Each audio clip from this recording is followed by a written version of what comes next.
close your eyes and try to capture this exact moment. Right now, this precise instant as you read these words. Can you hold it? Can you pin it down like a butterfly in a collector's case? Notice how it slips away even as you try to grasp it. The moment you thought was now has already become then. The future you were anticipating has already arrived and departed. And somehow, impossibly, you are always in this same elusive place called the present, even though the present never seems to stay still.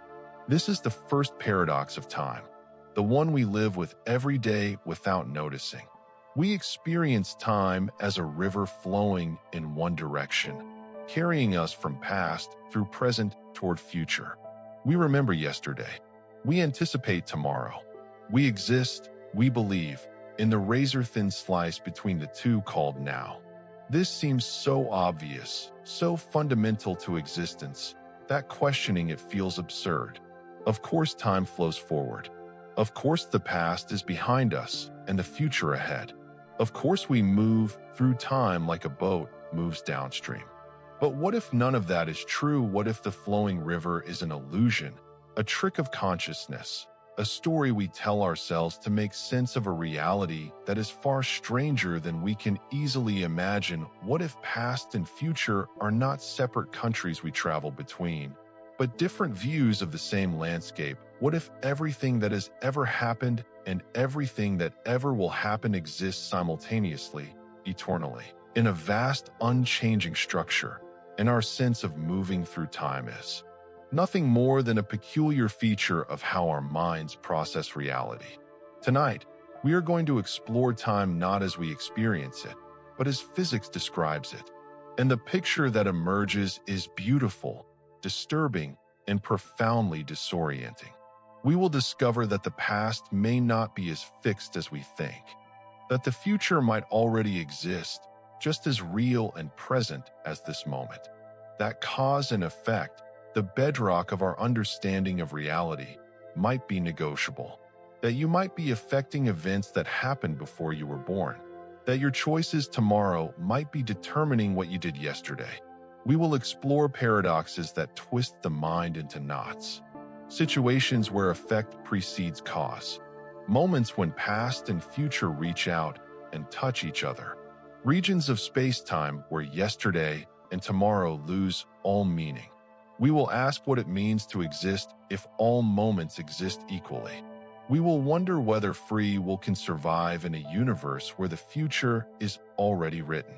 We will contemplate a cosmos where time is not a river but a landscape, where past and future are not destinations but directions, where now is everywhere and nowhere. And through it all, we will do something unusual. We will let these ideas wash over us without trying to fully grasp them. We will allow paradoxes to exist without demanding resolution. We will relax into mystery rather than struggling against it. Because the paradoxes of time are not problems to be solved. They are invitations to see reality from a different angle, to loosen our grip on certainty, to make peace with not knowing. Let your breathing slow as we begin. Let your body settle into the surface beneath you. We are about to take a journey that will feel sometimes like falling, sometimes like floating, sometimes like being in two places at once. Trust that confusion can be restful. Trust that not understanding can be peaceful. The mind does not always need answers. Sometimes it just needs permission to wonder. Time, as we experience it, seems to have a direction, an arrow. Events proceed from past to future. Eggs break, but do not unbreak. We age, but do not grow younger. Memories form of things that have happened, never of things that have not yet occurred. This asymmetry, this one-wayness of time, feels built into the fabric of reality. It seems impossible to imagine it being any other way. And yet, when we look closely at the fundamental laws of physics, something strange appears. Most of these laws are time-symmetric. They work equally well forward or backward. If you filmed a planet orbiting a star and played the film in reverse, the reversed motion would still obey Newton's laws perfectly. The equations that describe electromagnetism, gravity, quantum mechanics at the particle level, none of them contain an arrow of time. None of them say that time must flow in one direction rather than the other. This is deeply puzzling. If the fundamental laws of nature do not distinguish between past and future, why does our experience of reality make such a sharp distinction? Why can we remember the past, but not the future? Why do causes precede effects? Why does time seem to flow? The answer, or at least part of the answer, has to do with something called entropy. Entropy is a measure of disorder, of randomness, of the number of ways a system can be arranged. A broken egg has higher entropy than an intact egg because there are many more ways for the molecules to be arranged in a broken, scrambled state than in the organized structure of a shell containing yolk and white.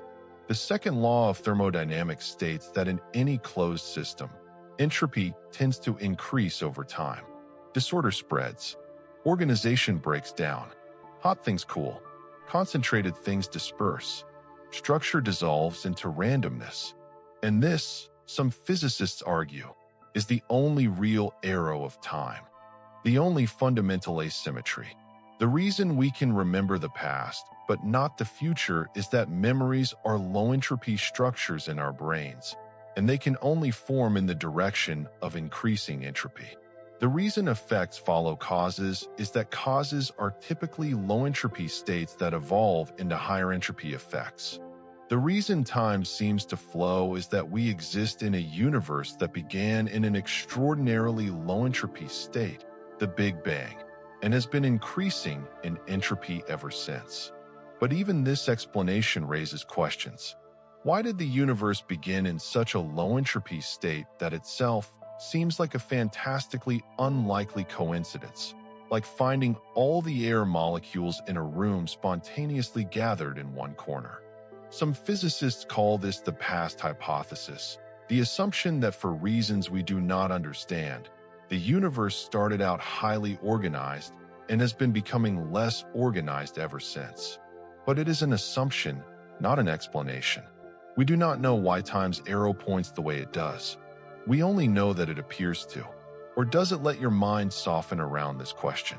Imagine for a moment that the arrow of time is not built into the universe, but into your perception. Imagine that past, present, and future all exist simultaneously, laid out in space-time like pages in a book, and your consciousness is simply reading through them in order, creating the illusion of flow, the sensation of moving from one moment to the next. In this view, which we will explore more deeply soon, nothing ever truly happens. Everything simply is. The moment of your birth and the moment of your death exist with equal reality, neither more present than the other, separated only by a direction in space-time we call time. You do not move from birth to death. You are a four-dimensional structure that extends through time, and your consciousness illuminates different cross-sections of that structure in sequence, creating the subjective experience of living through time. This sounds absurd. It contradicts everything we feel about existence. We are certain we are moving through time, that the present is uniquely real, that the past is gone and the future not yet here. But what if that certainty is wrong? What if it is an artifact of how our brains work, not a fact about how reality is structured? Consider this thought experiment. Imagine you are looking at a photograph of yourself as a child. In the photograph, you are 5 years old, playing in a garden. That moment, that 5-year-old version of you, existed. It was real. It happened.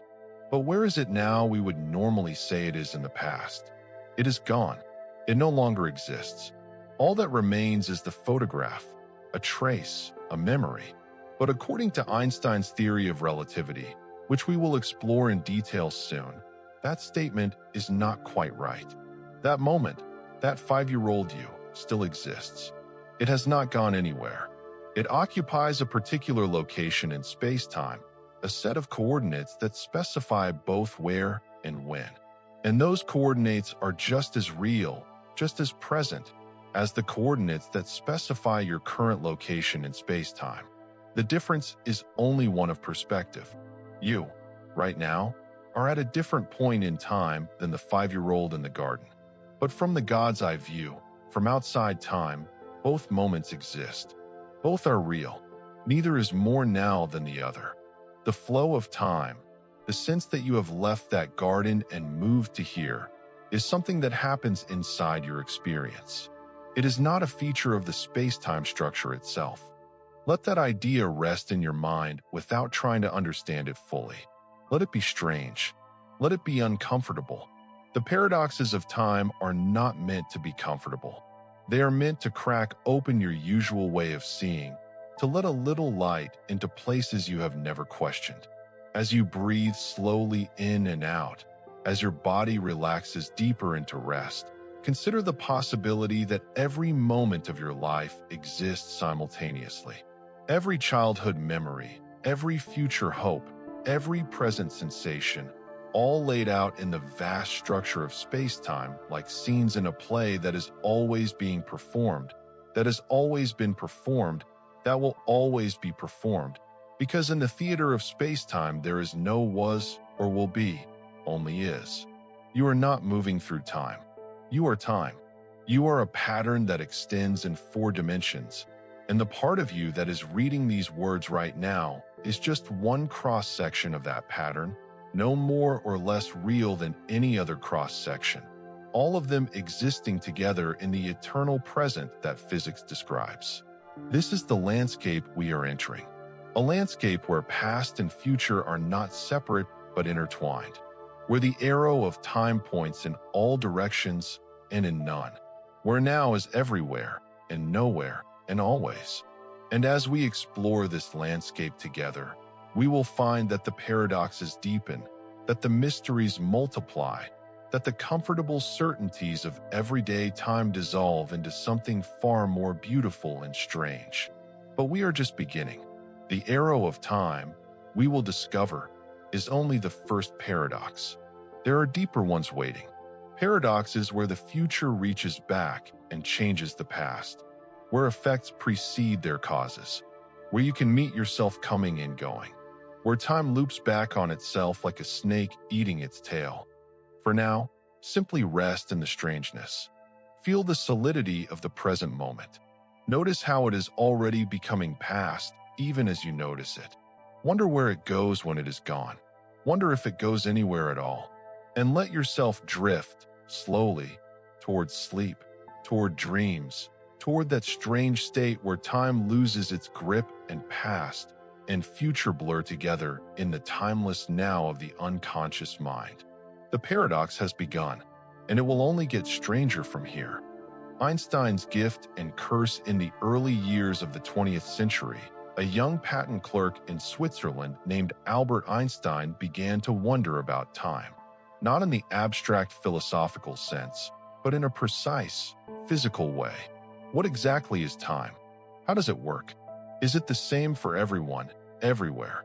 These questions led him to insights that would forever change our understanding of reality. And what he discovered was both a gift and a curse.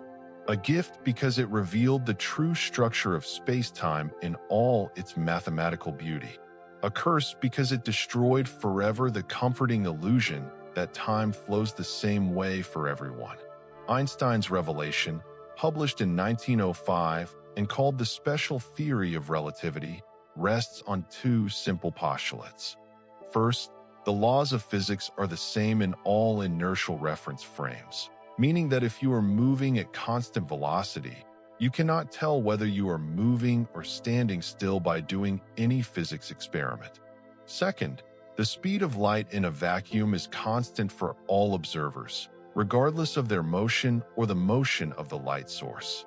This second postulate seems innocent enough, but it has devastating consequences for our ordinary understanding of time. If the speed of light is always the same, no matter how you are moving, then something else must give. And what gives is the notion that time is absolute, that everyone agrees on what happens when, that simultaneity is universal. Let me guide you gently through what this means. Imagine 2 events happening in space.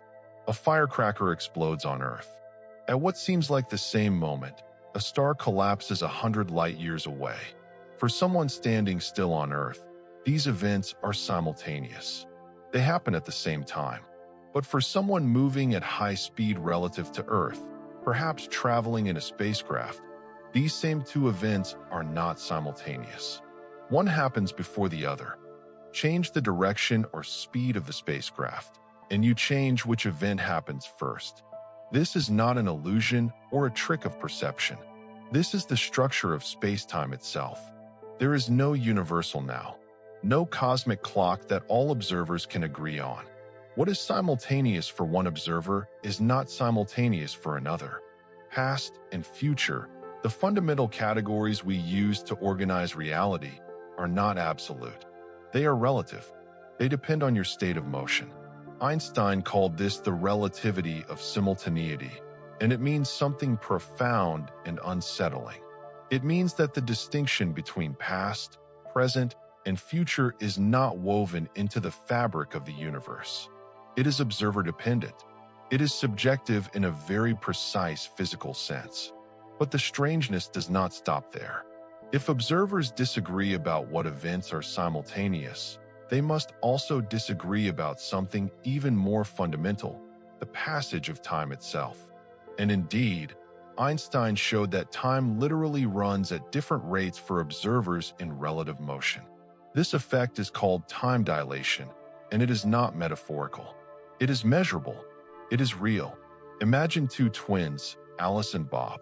Alice stays on Earth while Bob boards a spacecraft and travels to a distant star at a speed close to the speed of light, then returns. During the journey, Bob's watch ticks more slowly than Alice's. Not because there is anything wrong with his watch, but because time itself is passing more slowly for him. When he returns to Earth, he will have aged less than Alice. He might have experienced 10 years while Alice experienced 50. This is not science fiction. This is confirmed physics. Atomic clocks flown on airplanes run slightly slower than clocks left on the ground, exactly as Einstein's equations predict.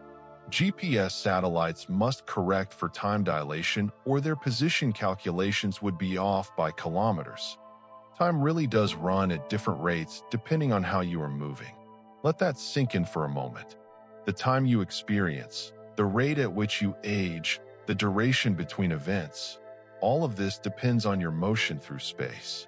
Move faster and time slows down, not your perception of time, not some psychological effect.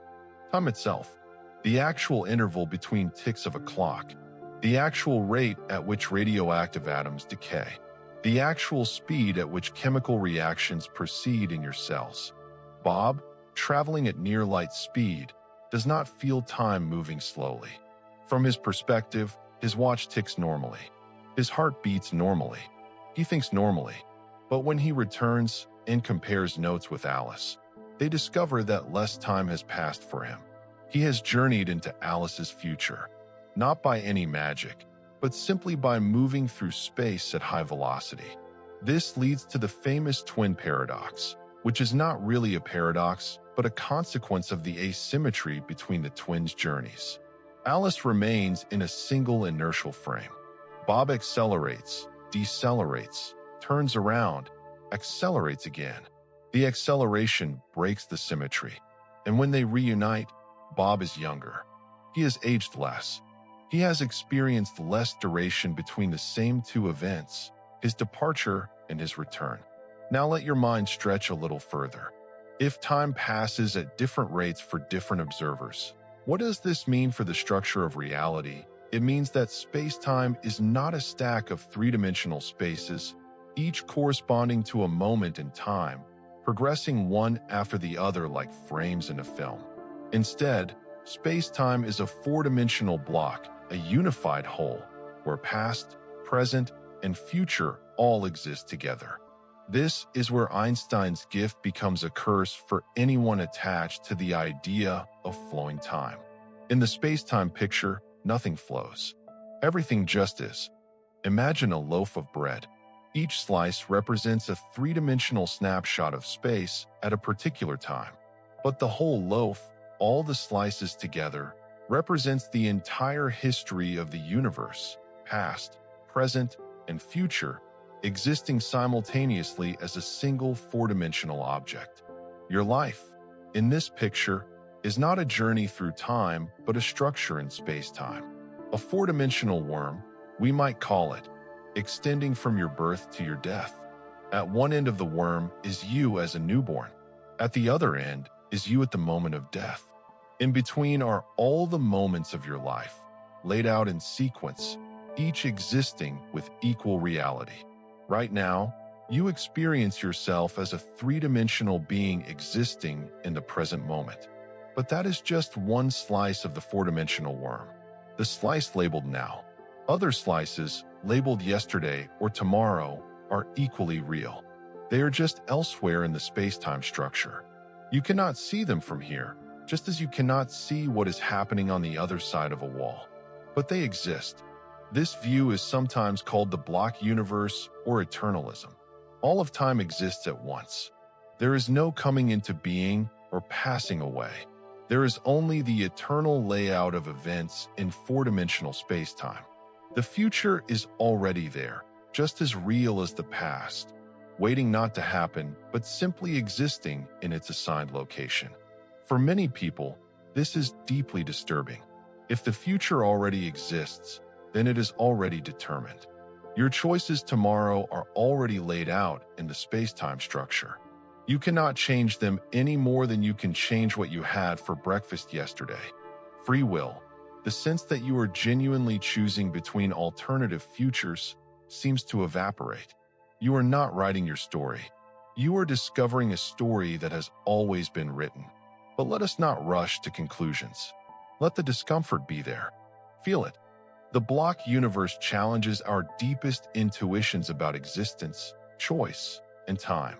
It suggests that we are not moving through time, but rather that our consciousness is illuminating different parts of a static four-dimensional structure, creating the illusion of flow. And yet, the mathematics of relativity does not force this interpretation. Some physicists and philosophers argue that you can accept relativity and still believe in a genuinely flowing, dynamic present. The debate continues. What is certain is that Einstein's equations do not support the common-sense view of time. They do not give us a universal now. They give us a space-time where different observers slice the four-dimensional block differently, where your now is not my now, where past and future are matters of perspective. There is a way to visualize this that might help or might deepen the mystery. Imagine space-time as a loaf of bread again, but now imagine slicing it at different angles. Each slice represents a moment of simultaneity for a particular observer. If you are standing still, your slice is horizontal. All the events on that slice are happening now, in your reference frame. But if you are moving, your slice tilts. Events that are in your present are different from events in my present. We are slicing the same loaf at different angles. And here is where it gets truly strange. For events that are far apart in space, the tilt can be significant. Suppose there is a planet a billion light years away. For me, standing still, the now on that planet corresponds to a particular moment in that planet's history. But for you, moving at high speed relative to me, the now on that planet might be 1,000 years earlier or later. Just by changing your velocity, you change which events on that distant planet are simultaneous with this moment here.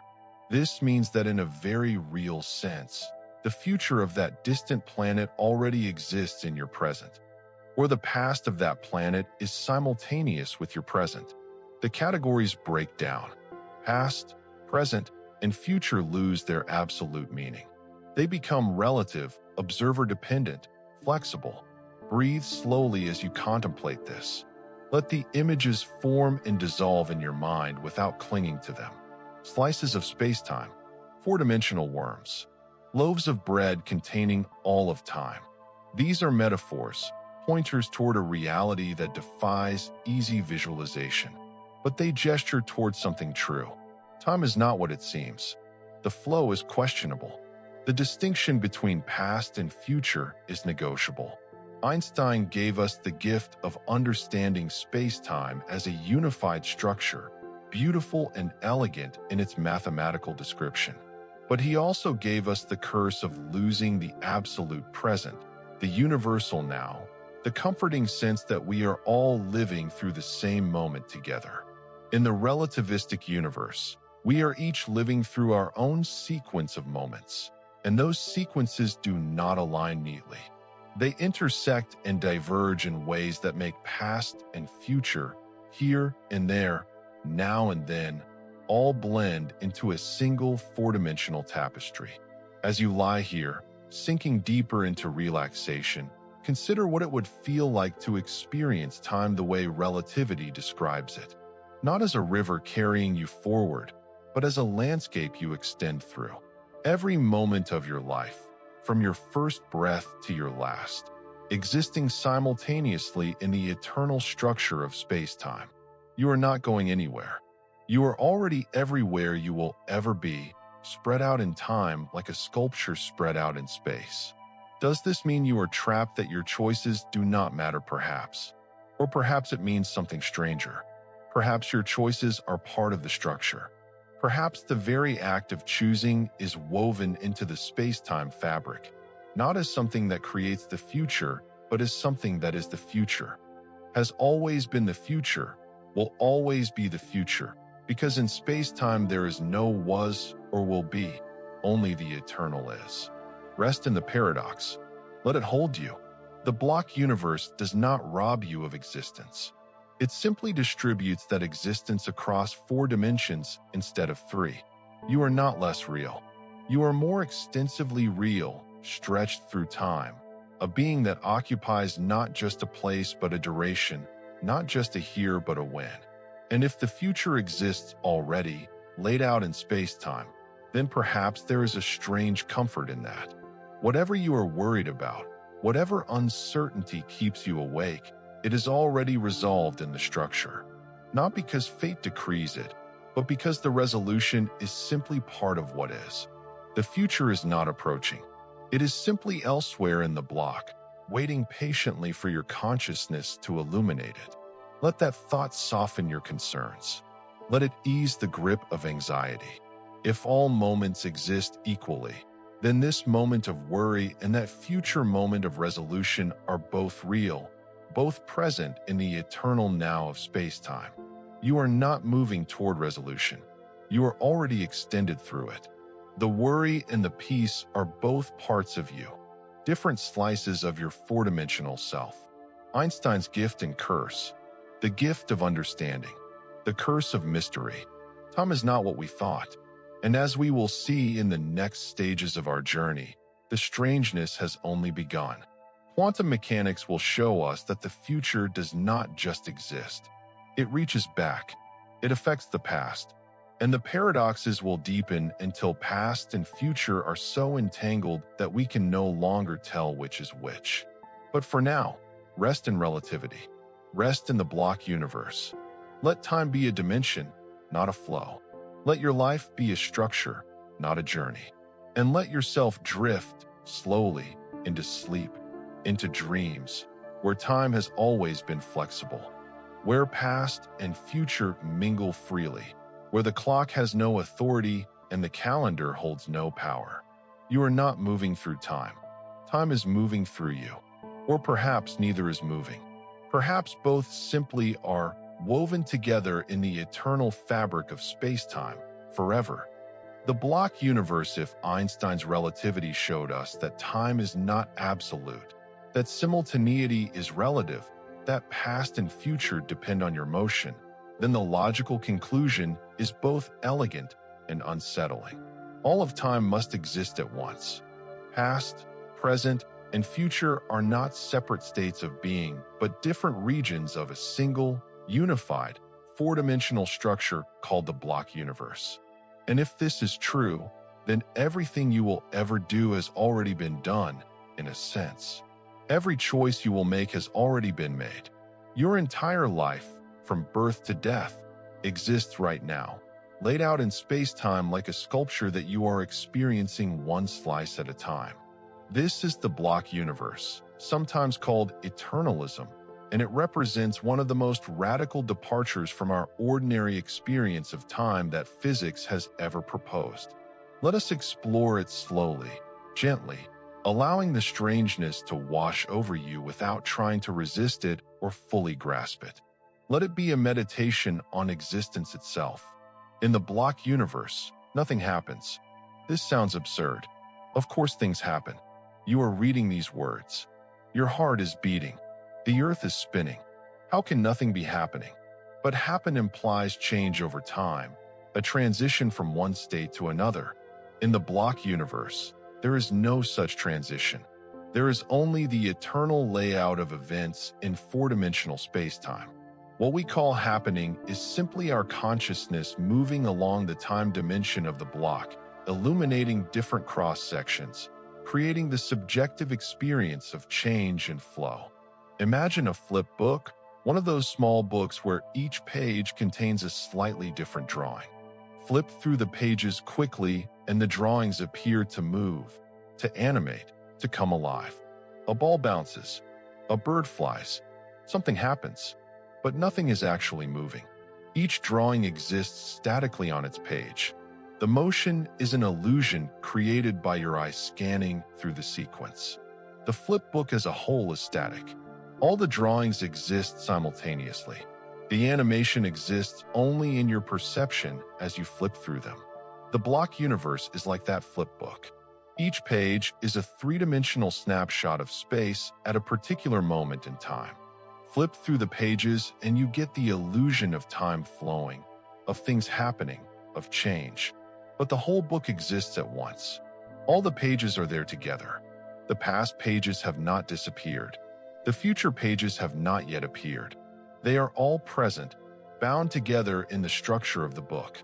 Your life is one thread running through this book. On page 1, you are born.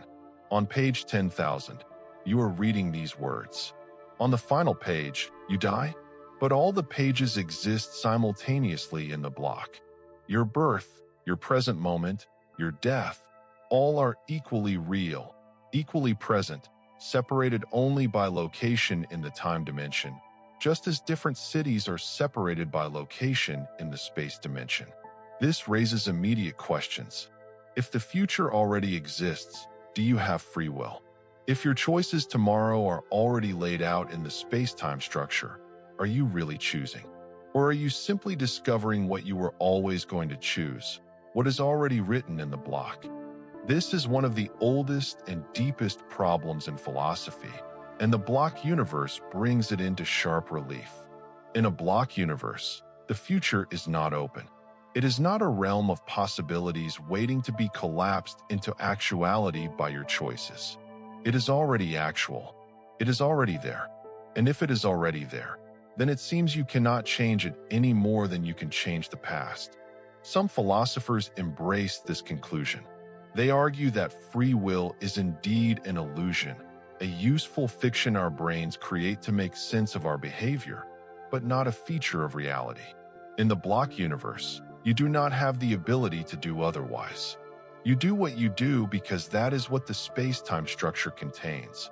You are like a character in a novel, your actions determined by the text, unable to deviate from the plot. But others argue that this conclusion is too hasty. Even in a block universe, your choices might be real in the sense that they are part of what determines the structure of the block. Yes, the future exists, but it exists because you will choose it. The act of choosing is woven into the fabric of space-time. You are not separate from the block, forced to follow a predetermined path. You are part of the block. Your choices are the block, at least the parts of it that involve you. This is a subtle point and worth sitting with. Imagine you are about to make a decision. Should you have tea or coffee? In the block universe, the answer is already determined. The space-time structure already contains either you drinking tea or you drinking coffee at that particular time coordinate. But which one it contains might depend on what you choose. The future exists, but it exists as the future you create. The structure is fixed, but you are part of what fixes it. Does this preserve free will? Philosophers disagree. What is clear is that the block universe forces us to rethink what we mean by choice, by possibility, by freedom. If all moments exist equally, then in what sense is the future different from the past? You cannot change the past. Can you change the future? Or is the asymmetry between past and future just an asymmetry in your knowledge and memory, not in the structure of time itself? Let your mind rest on this without demanding an answer. The block universe does not solve the problem of free will. It transforms it. It asks you to reconsider what it means to exist in time, to act, to choose. And perhaps, in the end, the question of free will is less important than the question of how to live. Whether or not your choices are written into the block, you still experience making them. You still feel the weight of decision. You still live through the consequences. The block universe does not change that. It only changes the metaphysical background. Now consider another implication of the block universe. If all moments of time exist equally, then you exist in every moment of your life simultaneously. There is a version of you that is 5 years old, playing in a garden. There is a version of you reading these words. There is a version of you at the moment of death. All these versions are real. All exist now, in the eternal present of the block. This means that in a very real sense, you are not a three-dimensional being moving through time. You are a four-dimensional being extended through time. Philosophers sometimes call this a temporal worm or a space-time worm. You stretch from your birth to your death, occupying a region of four-dimensional space-time. What you call yourself, the person reading these words right now, is just one three-dimensional cross-section of that four-dimensional worm. It is you a moment, a thin slice of your total self. Imagine looking at a human body. You see it from the outside as a three-dimensional object. But imagine you could only see one cross-section at a time, one thin horizontal slice moving up from the feet to the head. Each slice looks different. The slice through the feet shows only feet. The slice through the torso shows a very different shape. The slice through the head shows yet another. But all these slices are parts of a single three-dimensional body. In the same way, each moment of your life is a three-dimensional slice of your four-dimensional self. The child you were is one slice. The adult you are is another. The elder you will be is a third. They look different. They have different thoughts, different feelings, different cells. But they are all slices of the same four-dimensional structure, all parts of you. This has a strange consequence. Every stage of your life exists forever. The child you were has not disappeared. That child is still there, in the block, playing in the garden, experiencing that moment with all its vividness. The child is you. You are the child. The temporal distance between child you and adult you is like the spatial distance between your head and your feet. They are different parts of the same whole, separated by extent in a dimension, but equally real, equally present in the structure. Does this mean you are immortal? In a sense, yes. Your death is just one end of the four-dimensional worm. The worm does not continue beyond that point, but the worm itself is eternal. It exists in the block universe, unchanging, forever.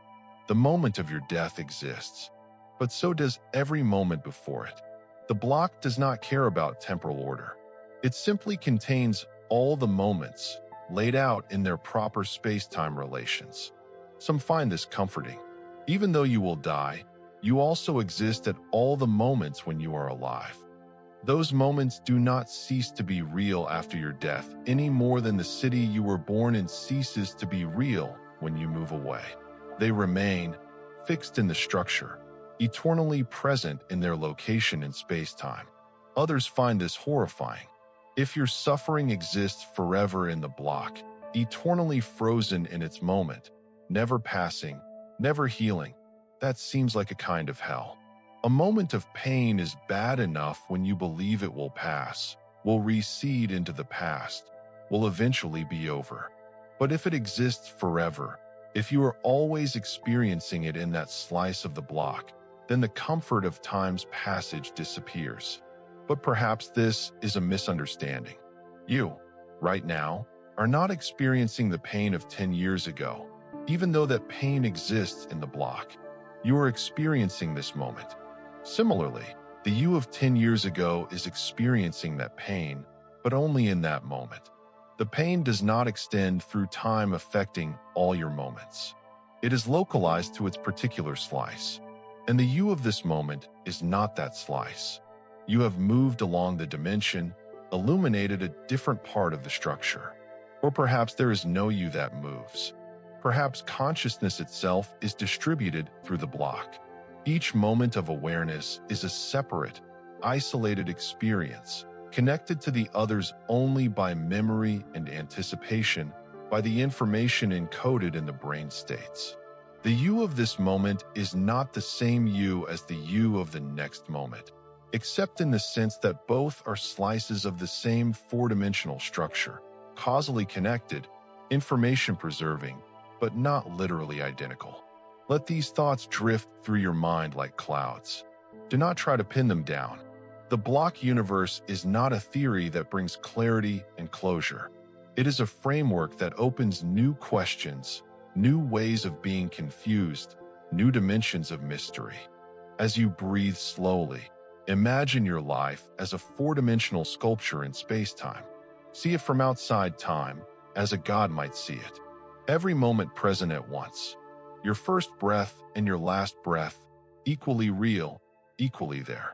Every choice, every experience, every thought, laid out in sequence, connected by causation, forming a continuous path through the four dimensions. There is something beautiful about this image. Your life is not disappearing behind you as time flows. It is accumulating, building, creating a structure. Every moment you live adds another layer to the sculpture.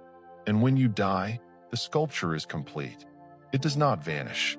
It remains eternally in the block universe, a permanent record of a consciousness that once illuminated these particular coordinates in space-time.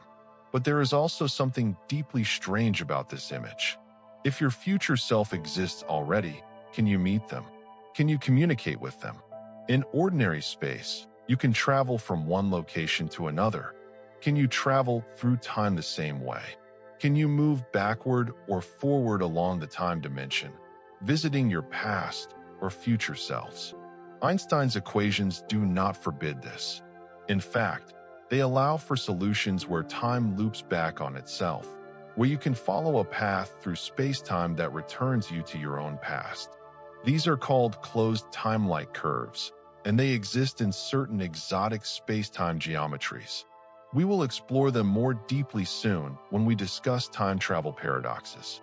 For now, simply note that the block universe, combined with relativity, permits structures that make our ordinary understanding of time completely break down. If past and future exist equally in the block, and if the laws of physics permit paths that loop backward in time, then the possibility arises of effects preceding causes, of futures affecting pasts, of paradoxes where events cause themselves or prevent themselves. The block universe is not a simple, static picture. It is a labyrinth of possibilities, some of which twist back on themselves in ways that defy logic and intuition.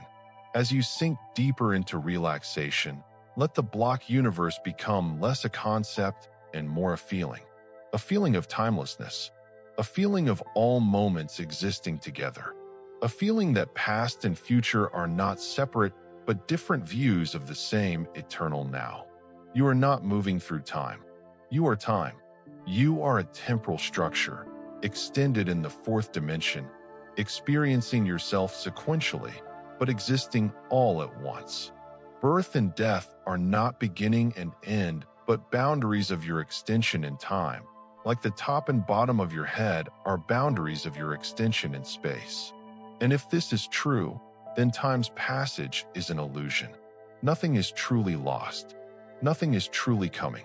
Everything simply is arranged in the vast four-dimensional tapestry of the block universe, waiting not to happen, but simply to be experienced, one moment at a time, by the consciousness that wanders through it like a flashlight beam moving along a darkened path, illuminating each section briefly before moving on, but never changing what is there, never creating or destroying, only revealing what has always been and always will be in the eternal structure of space-time. Rest in this vision. Let it dissolve the boundaries between past, present, and future. Let it soften the urgency of time. If all moments exist equally, then this moment of rest is as eternal as any other. You are not wasting time by sleeping. You are simply experiencing the part of the block where sleep occurs. And that part is no less real, no less valuable, no less present than any wakeful moment. The block universe gives you permission to be timeless, to exist without rushing, to let the future come not because it is approaching, but because you are approaching it, moving along the time dimension at your own pace, illuminating each moment as you reach it, but knowing that all moments are already there, patiently waiting in the structure, as real and present as the ground beneath you. Sleep now, if you can, or simply rest. In the block universe, there is no difference between sleep and waking except location in the time dimension. Both exist. Both are you. And all of you is eternal, spread through time like starlight spread through space, a pattern that begins and ends but never truly vanishes, because in the block, nothing vanishes. It only recedes from view as consciousness moves on, illuminating other moments, other slices, other versions of the eternal now that you are. Quantum time, when future affects past, if Einstein's relativity showed us that time is relative and the block universe suggests that past and future exist simultaneously, then quantum mechanics takes us somewhere even stranger, into a realm where the future reaches backward and changes the past, where observation creates reality retroactively, where effects can precede their causes, where the distinction between past and future breaks down so completely that we must abandon our most basic intuitions about how time works. Quantum mechanics is the physics of the very small, the world of atoms and subatomic particles. And in that world, things behave in ways that seem impossible according to our everyday experience. Particles can be in two places at once. They can pass through solid barriers. They can be connected across vast distances in ways that Einstein called spooky action at a distance. But perhaps the strangest feature of quantum mechanics is how it treats time, measurement, and causality. Let me guide you through one of the most mind-bending experiments in all of physics. It is called the delayed choice experiment, proposed by the physicist John Wheeler. The setup is simple.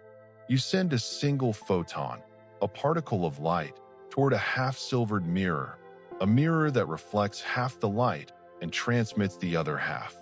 After the mirror, the photon can take two different paths, path A and path B. At the end of each path, you can place a detector to see which path the photon took. If you do this experiment, you will find that each photon takes one path or the other, never both. You will detect it at detector A or detector B, but not both. This makes sense. The photon is a particle. It has to go one way or the other. It cannot split in two. But now change the experiment slightly. Instead of placing detectors at the end of each path, you recombine the two paths using mirrors and another half-silvered mirror. This creates what is called an interferometer. And when you do this, something strange happens. The photon seems to travel both paths simultaneously. You see interference, a pattern that can only occur if the photon went down both path A and path B at the same time, interfering with itself. This is wave-particle duality, one of the central mysteries of quantum mechanics. When you do not measure which path the photon takes, it behaves like a wave, taking both paths. When you do measure which path it takes, it behaves like a particle, taking only one path. But Wheeler asked a deeper question. What if you wait until after the photon has passed the first mirror before deciding whether to measure which path it took, or to recombine the paths and look for interference? What if you make your choice after the photon has already committed to its path? According to ordinary logic, this should not matter. The photon already decided whether to go down one path or both paths when it hit the first mirror. Your later decision about what to measure cannot change what the photon did in the past. The past is fixed. It has already happened. But when you actually do the delayed choice experiment, you find something shocking. Your decision now determines what the photon did then.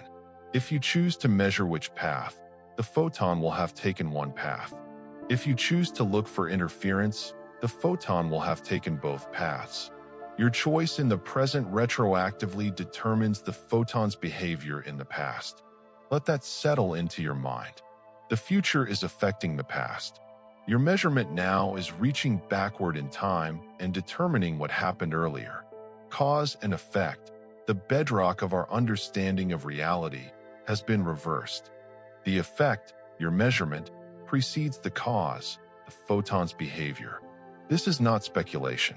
This is observed fact. The delayed choice experiment has been performed countless times, with increasingly sophisticated setups. In some versions, the delay is extended so that the choice is made nanoseconds after the photon has passed the point where it supposedly decided what to do. In other versions, the delay is millions of years, using light from distant quasars. The result is always the same. The future measurement determines the past behavior. How is this possible? How can the future reach back and change the past? The answer, according to quantum mechanics, is that the past is not fixed until it is observed. The photon does not take one path or both paths when it hits the mirror. It exists in a superposition, a quantum state that contains both possibilities simultaneously. Only when you make a measurement does the superposition collapse into one definite outcome. And that measurement can happen in the future relative to the event being measured. This means that in some sense, the past does not fully exist until the future observes it. The photon's path through the apparatus is indeterminate, undecided, a ghostly combination of all possibilities, until your measurement forces reality to choose one. And your measurement can happen later, even much later, without changing the fundamental fact that it determines what was. Breathe slowly as you contemplate this. The past is not as solid as we think. It is not a fixed record, unchanging and immutable. At the quantum level, the past is fluid, probabilistic, dependent on future observations. What happened is not a simple fact. It is a network of possibilities that crystallize into definite facts only when observed. This becomes even stranger when we consider another quantum experiment called the quantum eraser. In this setup, you mark which path the photon takes in a way that could be read out later. This marking destroys the interference pattern. The photon behaves like a particle, but if you then erase the marking, the interference pattern returns. The photon retroactively behaves like a wave again, even though the marking happened in its past. You can even delay the erasure. You can wait until after the photon has been detected, then decide whether to erase the which path information. And your decision will determine whether the photon's past behavior was particle-like or wave-like.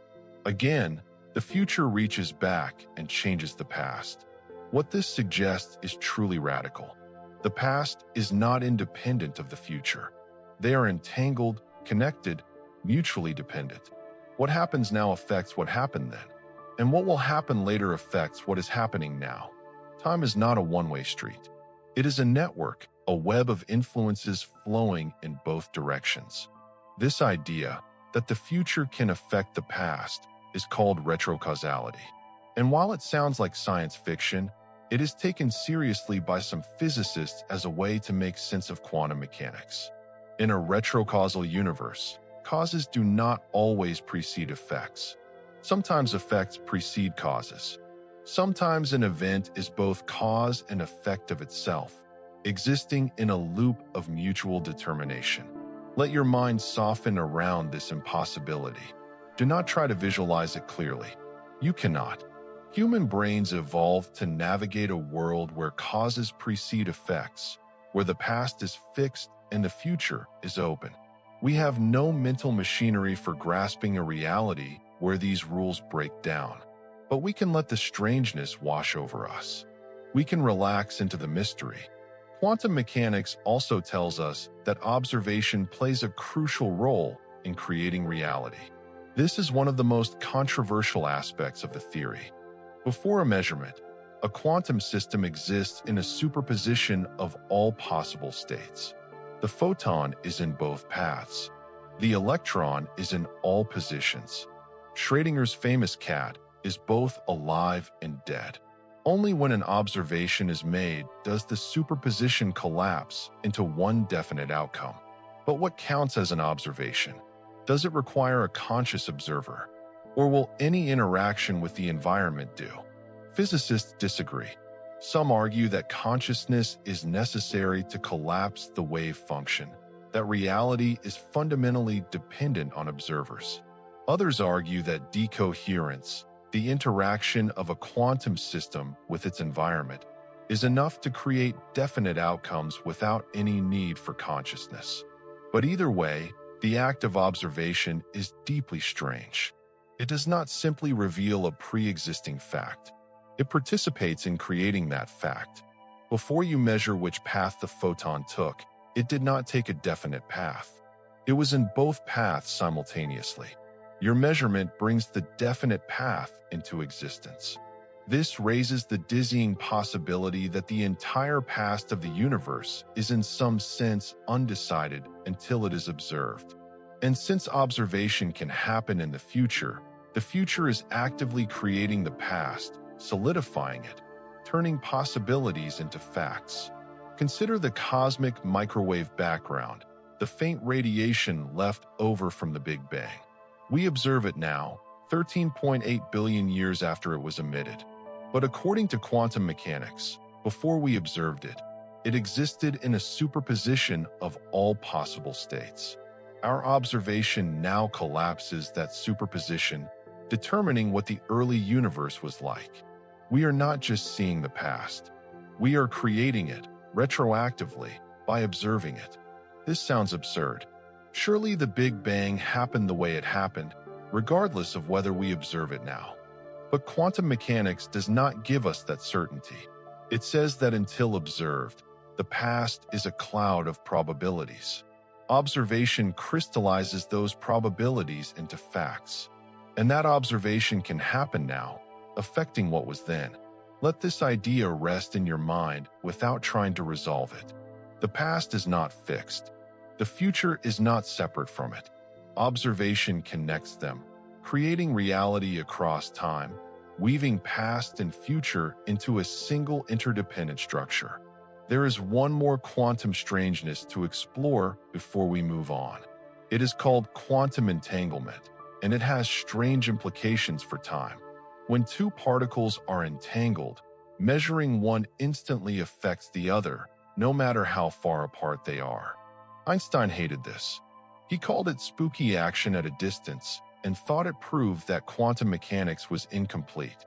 But experiments have confirmed that entanglement is real. Measure the spin of one particle and you instantly know the spin of its entangled partner, even if it is on the other side of the galaxy. The measurement of one seems to cause a change in the other, faster than light could travel between them. This does not allow for faster-than-light communication or violation of causality in the usual sense, but it does suggest that space and time are not as separate as they seem. If two particles can be connected in a way that transcends distance, what does that mean for time? Can two events be connected in a way that transcends temporal separation? Can the present be entangled with the past or future, such that what happens now instantly affects what happened then or what will happen later? Some physicists speculate that quantum entanglement might extend through time as well as space. Your present state might be entangled with your past or future states, creating connections across time that are just as real and immediate as connections across space.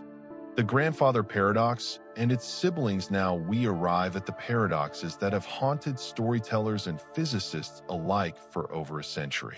The time travel paradoxes. Situations where cause and effect loop back on themselves, where events prevent their own occurrence, where the future reaches back not just to influence the past, but to contradict it entirely. These paradoxes are not merely thought experiments. They are windows into the deep structure of time itself, revealing tensions between our logic and the possibilities that physics seems to allow. The most famous of these is the grandfather paradox, and it goes like this. Imagine you build a time machine and travel back to a time before your parents were born. You find your grandfather as a young man, and, for whatever reason, you prevent him from meeting your grandmother. Perhaps you convince him to move to another city. Perhaps, in the darker versions of this story, you do something more direct. Either way, your grandparents never meet. Your parent is never born, and therefore, you are never born. But if you are never born, you cannot travel back in time to prevent your grandparents from meeting. So they do meet. Your parent is born. You are born. You do build the time machine. You do travel back. And once again, you prevent your grandparents from meeting. The cycle repeats, endlessly, impossibly. You both exist and do not exist. The past both happened and did not happen. The paradox loops back on itself like a snake swallowing its tail. Let this image settle in your mind, not as something to solve, but as something to feel. The grandfather paradox is not really about time travel.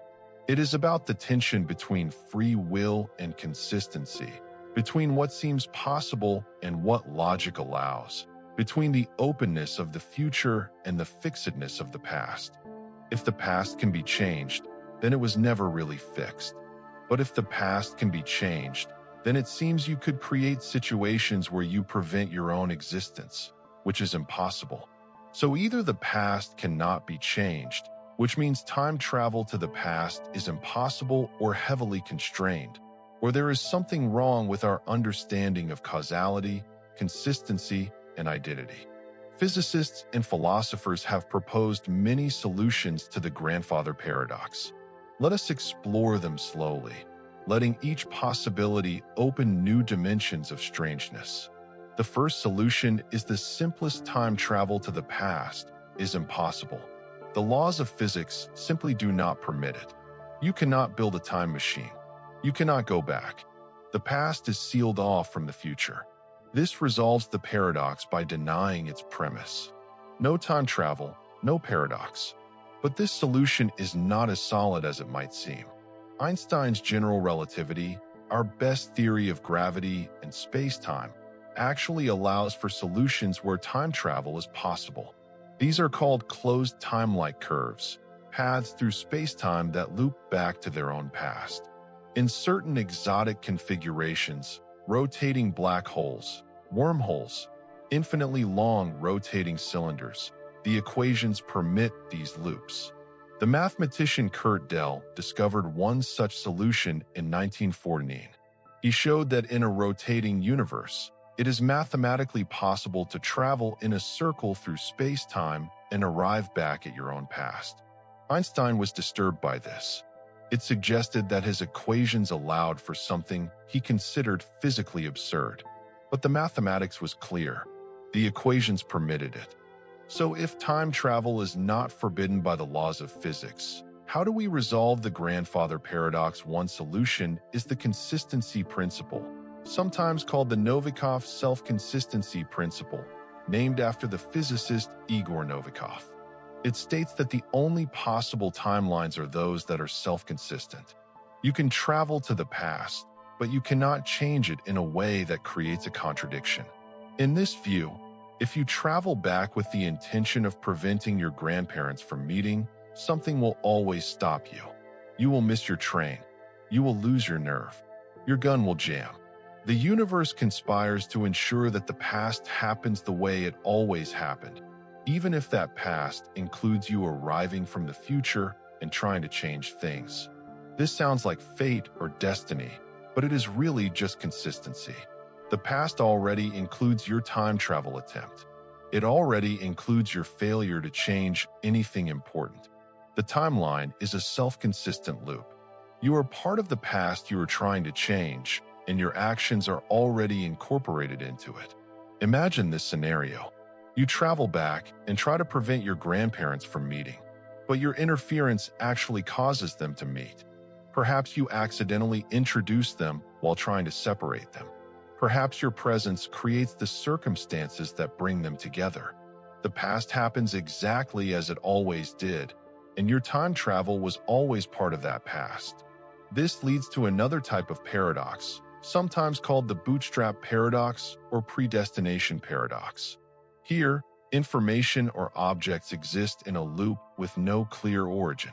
Consider this example. A young composer receives a visit from an old man who gives her a beautiful symphony written out in manuscript. She studies it, performs it, becomes famous. Years later, as an old woman, she travels back in time and gives the manuscript to her younger self. Where did the symphony come from? The young composer did not write it. She received it from her older self. The older composer did not write it either. She only copied what she received when she was young.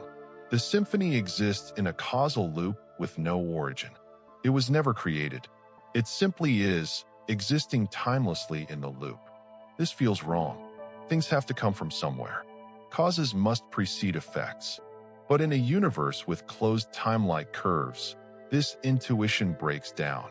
Information can exist in causal loops, uncreated, without beginning, maintained only by the loop itself. Let your mind rest on this impossibility. A symphony that was never composed. A book that was never written. Knowledge that came from nowhere. These bootstrap paradoxes reveal something deep about causality. In ordinary time, every effect has a prior cause. We can trace things back to their origins. But if time loops, the chain of causation becomes a circle. There is no beginning. Cause and effect chase each other's tails endlessly. Now consider another solution to the grandfather paradox, perhaps the strangest of all, the many-worlds interpretation of quantum mechanics. In this view, every quantum measurement splits the universe into multiple branches, one for each possible outcome. The photon goes both ways through the mirror because the universe splits into two branches, one where it goes left and one where it goes right. Apply this to time travel, and you get something remarkable. When you travel back and prevent your grandparents from meeting, you do not change your past. You create a new branch of reality. In this new branch, your grandparents never meet. In this branch, you are never born. But that is fine because you are not from this branch. You are from the original branch, where your grandparents did meet, where you were born, where you built the time machine. You exist in one branch even though you do not exist in another. The grandfather paradox is resolved because there is no single past to contradict. There are multiple pasts, multiple timelines, branching and diverging every time someone travels back and does something. You cannot change your past, but you can travel to a parallel timeline's past and change that. The timeline you came from remains unchanged. The timeline you arrive in is altered. No contradiction. This solution feels like cheating to some people. It multiplies universes to avoid paradoxes, but it has a certain logical elegance. And if the many-worlds interpretation of quantum mechanics is correct, and there are good reasons to think it might be, then this solution to time travel paradoxes comes almost for free. Imagine the structure this creates. A vast tree of timelines, branching at every moment, every quantum event, every time travel incident. You navigate this tree by traveling through time, but you cannot move along a single trunk. You jump from branch to branch. Your past is one branch. The past you travel to is another branch. They diverge at the moment you arrive. In this picture, time travel does not violate consistency because there is no single timeline to be consistent with. There are infinite timelines, constantly splitting and branching. You can visit any branch you like, change it however you like, without affecting the branch you came from. But this raises new questions. If you travel back and alter a timeline, creating a branch where you were never born, what happens to the you who did the traveling? Do you simply exist as a visitor from another branch? A person with no past in this timeline? Do you flicker and vanish, paradoxically existing and not existing? The many-world solution trades one set of paradoxes for another set of strange implications. As you breathe slowly, let these paradoxes swirl in your mind like strange attractors, pulling your thoughts into loops and spirals. Do not try to resolve them. Just let them be.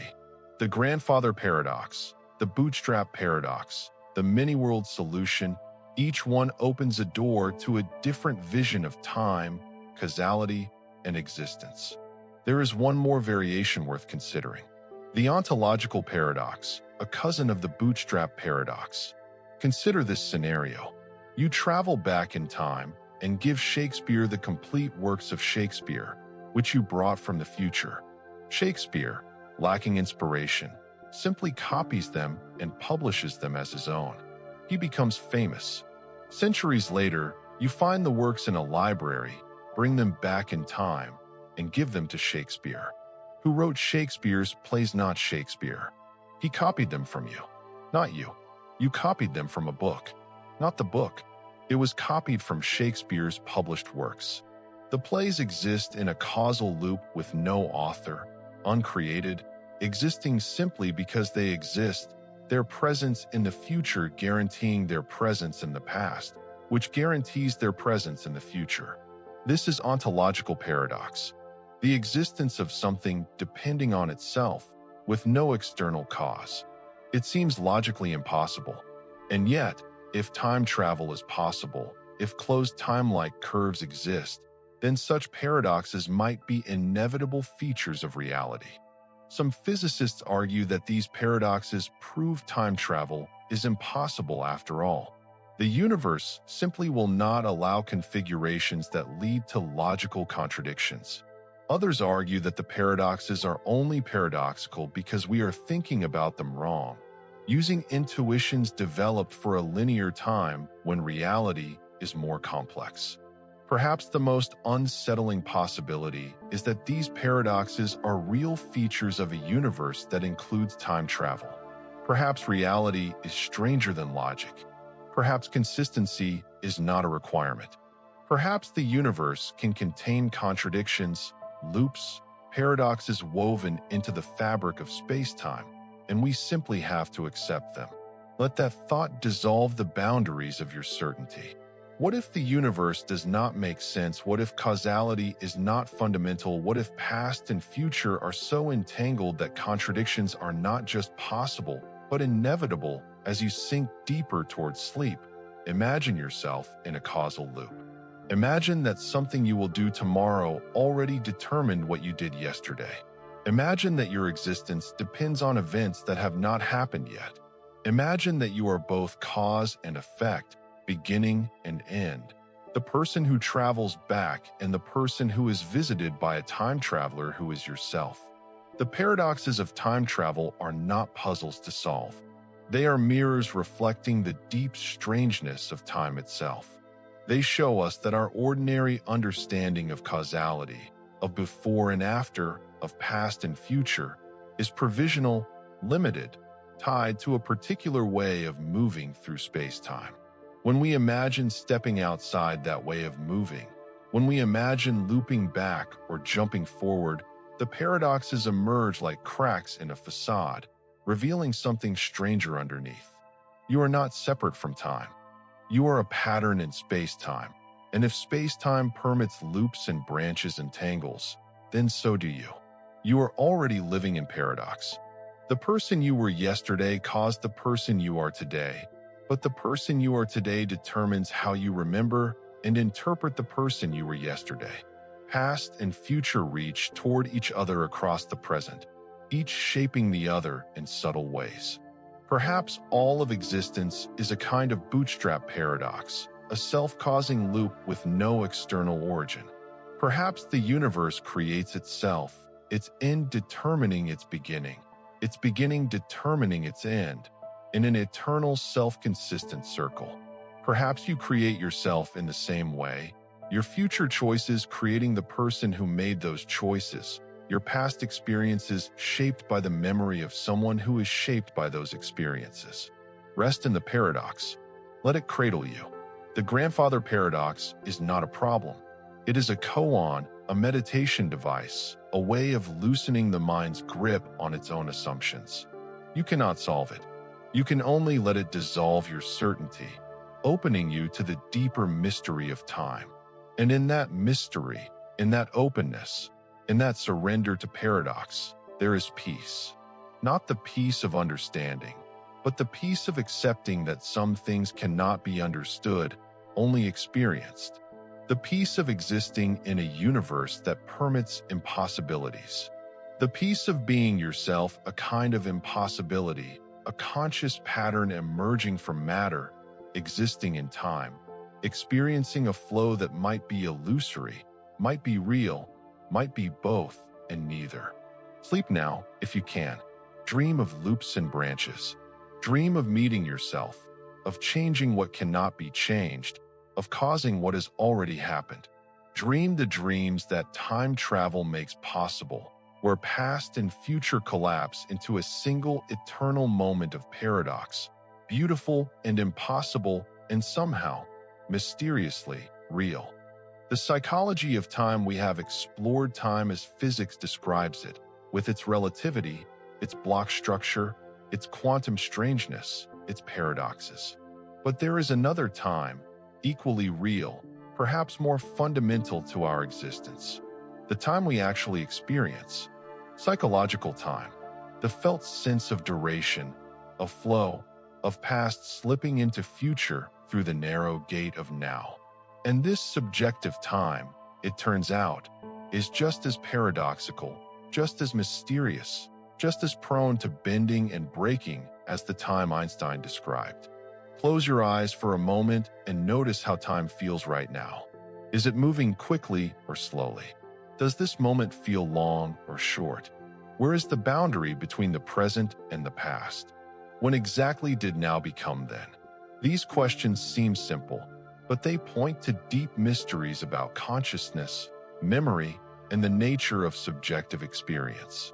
Let us begin with a simple observation. Time does not feel the same at all ages. When you are a child, a year feels like forever. Summer vacation stretches ahead like an endless expanse. The time between birthdays is an eternity, but as you grow older, time speeds up. Years pass in what feels like months. Decades compress into what once felt like years. An adult of 40 looks back at the last 10 years and wonders where they went. The same duration that felt interminable in childhood now feels like a brief interlude. Why does this happen? One explanation involves proportion. When you are 5 years old, 1 year represents 20% of your entire life. It is a huge fraction of all the time you have ever experienced. When you are 50, 1 year is only 2% of your life, a much smaller fraction, and so it feels shorter in proportion to the whole. But there is another explanation, more subtle and more strange. It has to do with novelty and attention. Children are constantly experiencing new things. First day of school, first bike ride, first time seeing the ocean. Each new experience creates a rich, detailed memory. And later, when you recall a period of time, its subjective duration depends on how many memories you have from it. A summer packed with new experiences feels long in retrospect because memory has so much to recall. A summer of routine feels short because memory has little to distinguish one day from the next. As we age, we fall into routines. We have fewer truly new experiences. Days blend together. Weeks become indistinguishable. And memory, looking back, finds little to hold on to. The time collapses in recollection, and we feel that it passed quickly. Not because time itself sped up, but because we were less attentive, less engaged, less present to the moments as they occurred. This suggests something profound. The felt duration of time depends on consciousness, on attention, on how deeply we engage with experience. Time is not a fixed external container into which experiences are placed. It is constructed by the mind, shaped by memory and attention, fluid and variable. Let your breath slow as you contemplate this. You have the power to slow time down, not by changing the physics of the universe, but by changing how you relate to experience. By paying attention, by noticing details, by being present. Each moment you attend to carefully becomes a memory that stretches time in retrospect. Each moment you pass through on autopilot vanishes, leaving time feeling compressed and rushed. Now consider the present moment itself. This now that you are experiencing. How long is it? A second? A fraction of a second? Or longer? It turns out that the psychological present has a measurable duration. Studies suggest it lasts about 2 to 3 seconds. This is called the specious present, a term coined by the psychologist William James. It is the window of time during which events feel simultaneous, part of the same now. When you hear a sentence spoken, the words do not arrive all at once, but spread out over seconds. Yet you experience the sentence as a unified whole, all present together in your awareness. This is because your psychological present is wide enough to contain the entire sentence. The beginning and end feel simultaneous, even though they are separated in physical time. This specious present is the stage on which consciousness operates. It is the slice of time you inhabit, the duration that feels like now. Before this window is the past, inaccessible except through memory. After it is the future, inaccessible except through anticipation. But within the window, time seems to stand still, or at least to move so slowly that you can inhabit it, experience it directly, without mediation. But even this present is not simple. It has internal structure. Experiments show that we perceive events within the specious present in a specific order. Early parts feel earlier. Later parts feel later. There is a flow within the present itself, a microtemporality that orders experience even within the 2 to 3 second window. And this flow can be disrupted. In certain altered states of consciousness, meditation, psychedelic experiences, extreme sports, trauma, the specious present can expand or contract. Time can seem to slow to a crawl or speed to a blur. Athletes describe being in the zone, where everything seems to happen in slow motion, giving them time to react with impossible precision. Trauma survivors describe moments frozen in time, stretched and distorted, replayed endlessly in memory. These are not illusions. They are real features of subjective time. The brain's construction of temporal experience is flexible, context-dependent, shaped by neurochemistry, attention, and emotion. Time, as you experience it, is not a faithful representation of physical time. It is a model, a construction, subject to all the biases and peculiarities of the brain that builds it. Let this sink in gently. The time you live in is not the same as the time physicists measure. Your now is different from my now, not just because of relativity, but because of psychology. We each inhabit our own temporal bubble, shaped by our attention, our memory, our state of consciousness. Consider memory itself. Memory is how the past exists for us. Without memory, there would be no past, only an eternal present. But memory is not a recording. It is a reconstruction. Each time you remember something, your brain rebuilds the memory from fragments, often adding details, changing emotions, distorting events. The past you remember is not the past that happened. It is a story your brain tells about the past, and that story changes over time. This means the past is not fixed, even in experience. It shifts and changes as you remember it. Events that seemed important at the time fade into irrelevance. Events that seemed minor grow in significance. The narrative of your life rearranges itself constantly, and the you of today has a different past than the you of 10 years ago, even though the external events are the same. There is a strange loop here. Your present self is shaped by your memories of the past, but your memories of the past are shaped by your present self. The person you are now determines what you remember and how you remember it, which determines who you become next. Past and future reach through the present, creating each other in an ongoing dance. And what of anticipation?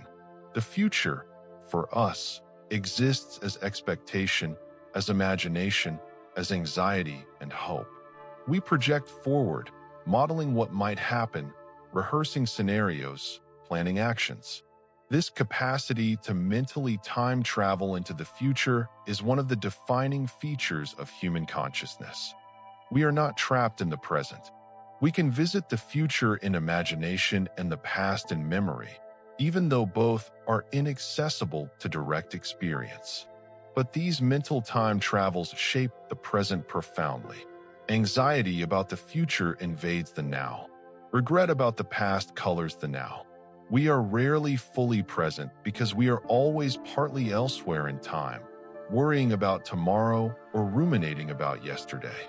The present moment, the only moment that actually exists in direct experience, is paradoxically the moment we visit least. Meditation practices often focus on bringing attention back to the present, on letting go of past and future, on simply being here now. And practitioners describe a strange shift when this happens. Time seems to stop, or rather, the sense of time passing fades away. There is only the eternal now, not fleeting but stable, not moving but simply present. In deep meditation, some report that the distinction between past, present, and future dissolves entirely. All time feels simultaneous. Memories are not distant but present. Future possibilities are not approaching but here. The linear structure of time collapses into a timeless awareness where everything simply is.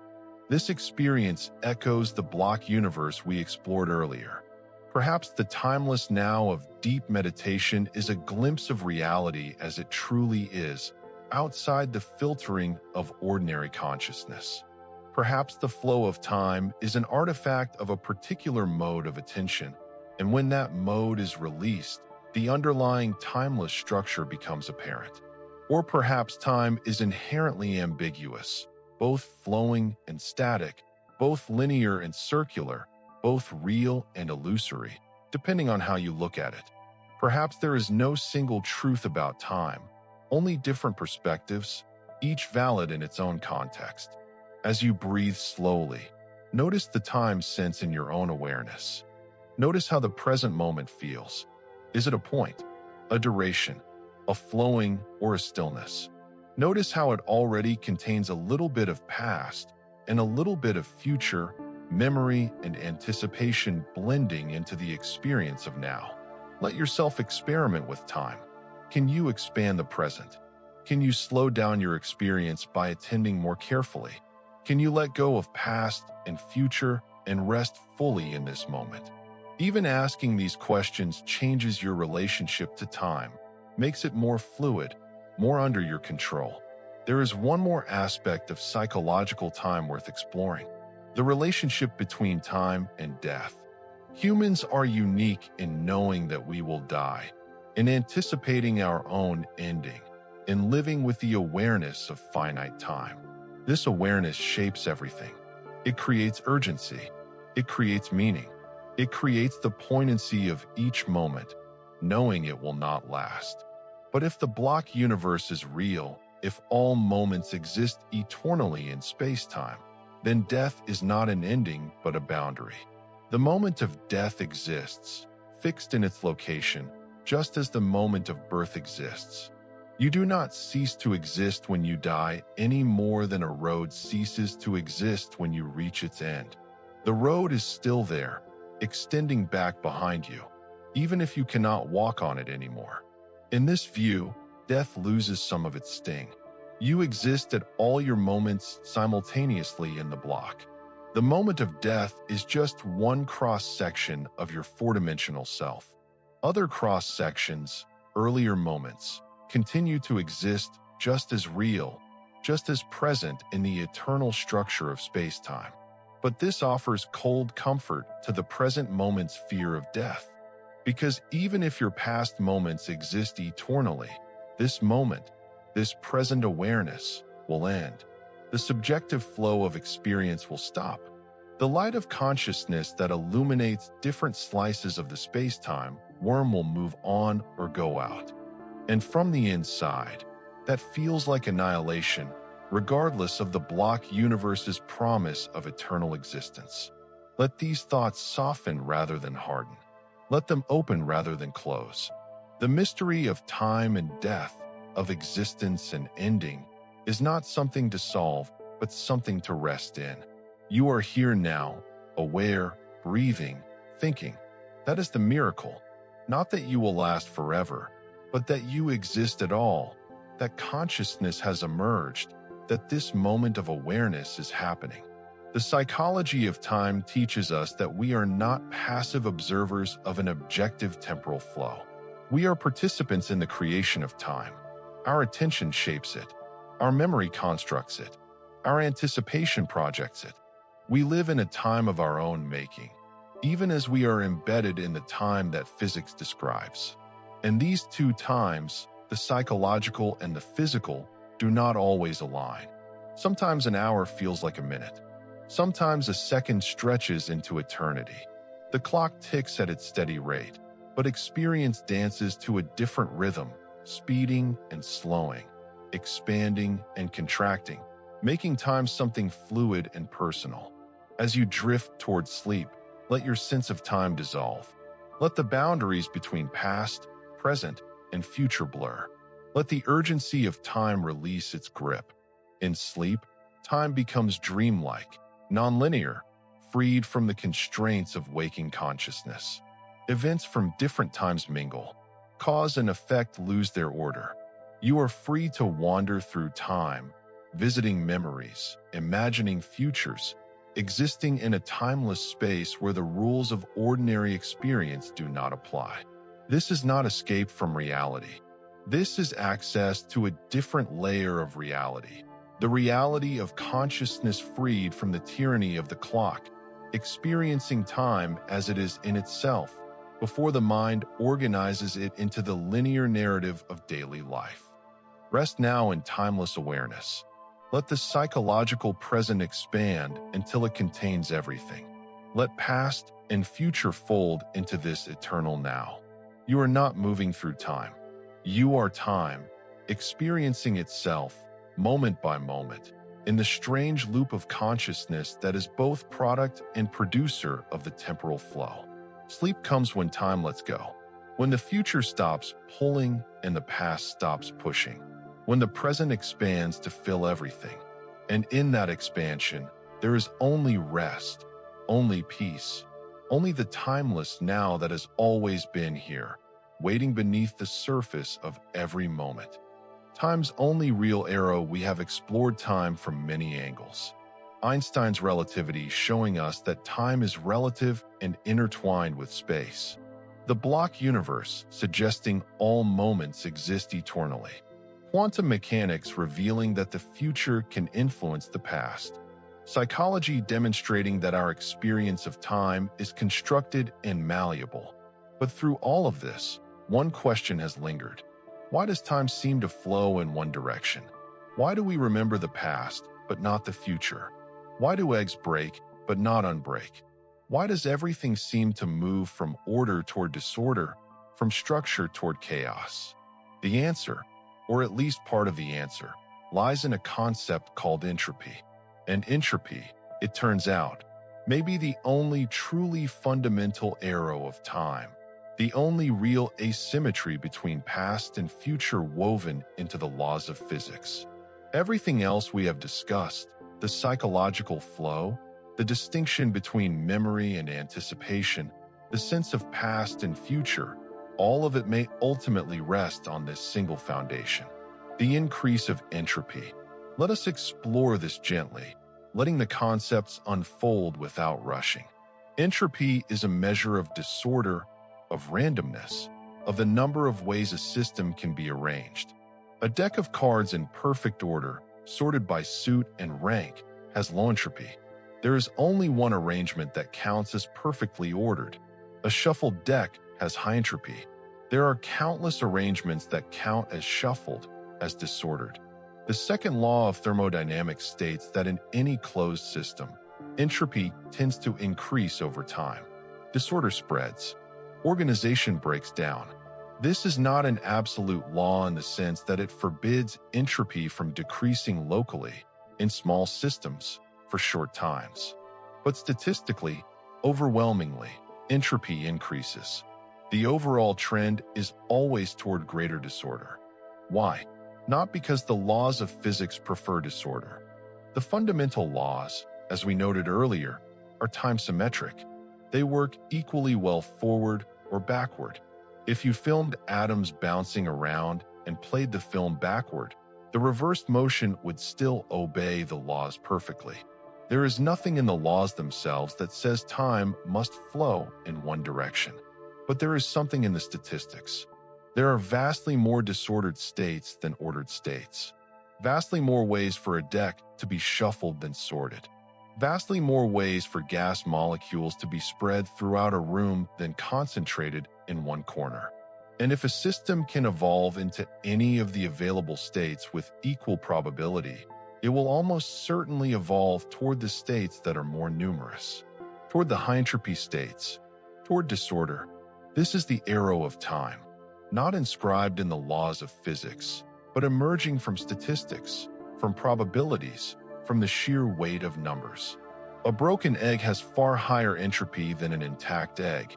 There are astronomically more ways for the molecules to be arranged in a scrambled mess than in the organized structure of shell, white, and yolk.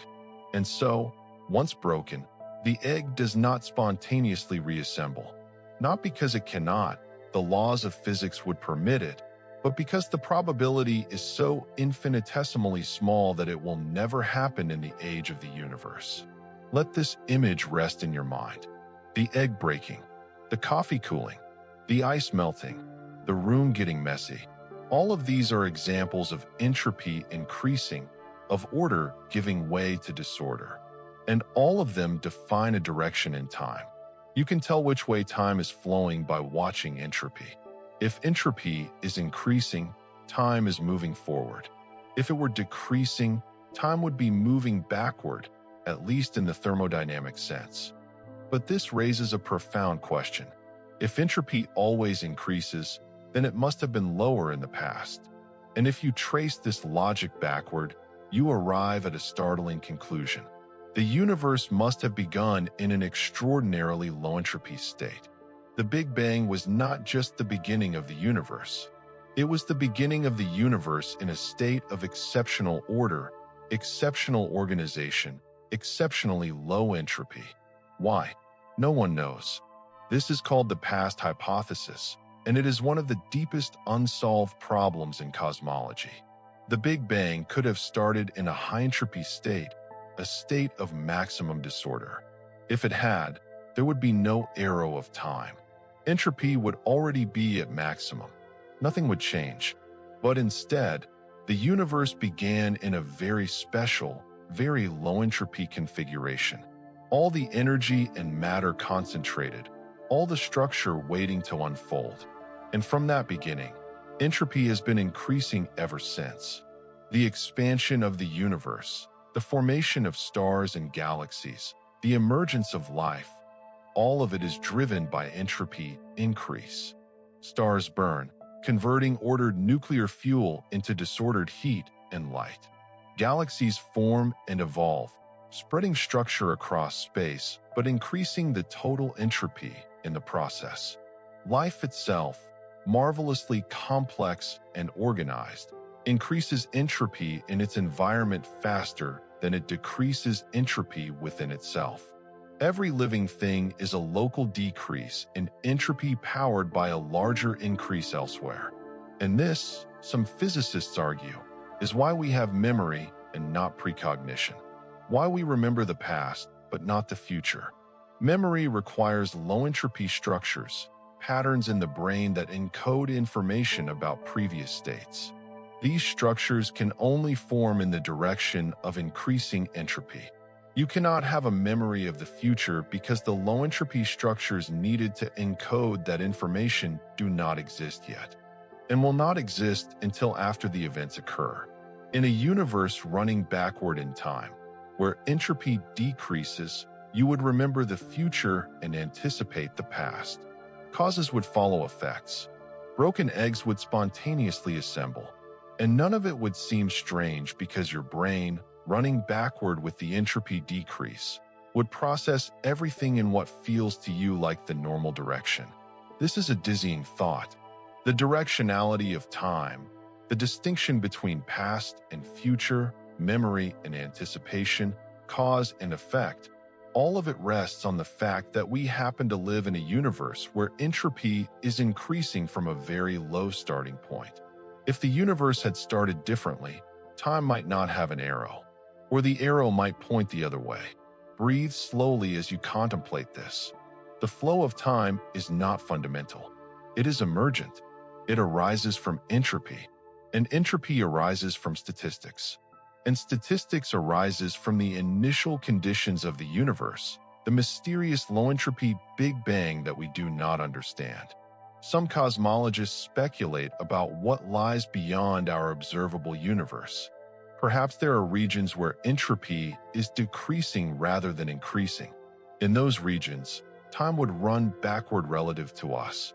Beings living there, if such beings could exist, would experience past and future reversed. They would remember tomorrow and anticipate yesterday, and they would consider that the normal direction of time, just as we consider our direction normal. Or perhaps the universe is cyclic. Perhaps it expands and then contracts, reaching a big crunch where everything collapses back into a singularity, followed by another Big Bang and another expansion. In such a universe, entropy might increase during expansion and decrease during contraction. Time's arrow might reverse at the turnaround point, with past and future swapping roles. These are speculations, poetic possibilities rather than established science, but they point to the contingency of time's arrow. It is not absolute. It is tied to the specific history and structure of our universe. In a different universe, with different initial conditions, time might not flow at all, or it might flow in multiple directions simultaneously, or it might loop and tangle in ways we cannot imagine. There is one more strange implication of entropy and time that we must explore. It is called the Boltzmann brain problem, and it reveals a deep paradox in our understanding of entropy and probability. The idea is this: in a universe that lasts forever, with entropy increasing but never quite reaching maximum, there will be random fluctuations. Occasionally, by pure chance, a low-entropy structure will spontaneously form out of the high-entropy background. Most of these fluctuations will be tiny and brief. A few molecules arranging themselves in an ordered way, then quickly dissolving back into disorder. But very, very rarely, a larger fluctuation might occur. Perhaps, over unimaginable spans of time, a fluctuation might form a structure as complex as a human brain, complete with memories, thoughts, sensations. A Boltzmann brain, named after the physicist Ludwig Boltzmann, who first considered such possibilities. Here is the paradox. If the universe lasts forever, there will be far more Boltzmann brains than brains that evolved through normal processes like you and me. Evolved brains require a whole universe with low initial entropy, stars, planets, billions of years of evolution. Boltzmann brains just require a random fluctuation. And random fluctuations, given infinite time, are far more common than entire evolution-supporting universes. So statistically, if you are a conscious observer, you are more likely to be a Boltzmann brain than an evolved brain.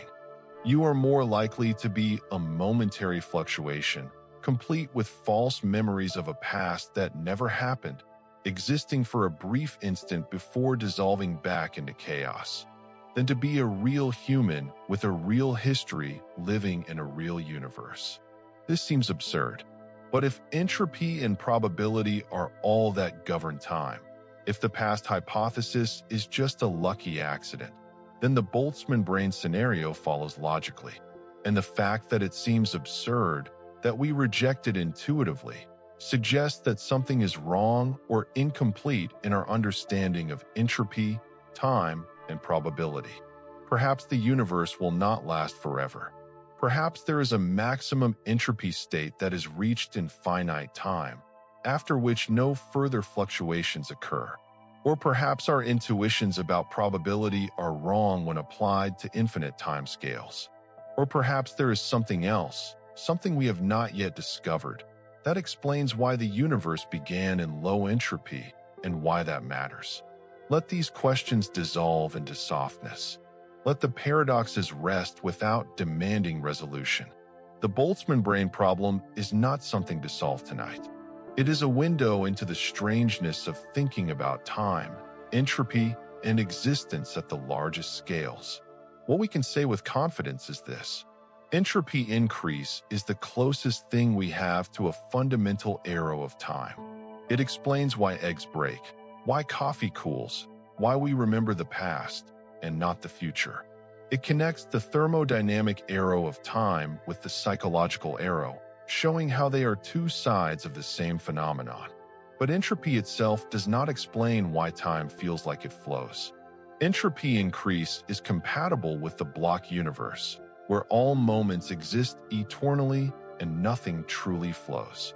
Entropy distinguishes past from future, low entropy from high, but it does not explain the sensation of moving from one to the other, the feeling that time is passing. That sensation, the flow itself, remains mysterious.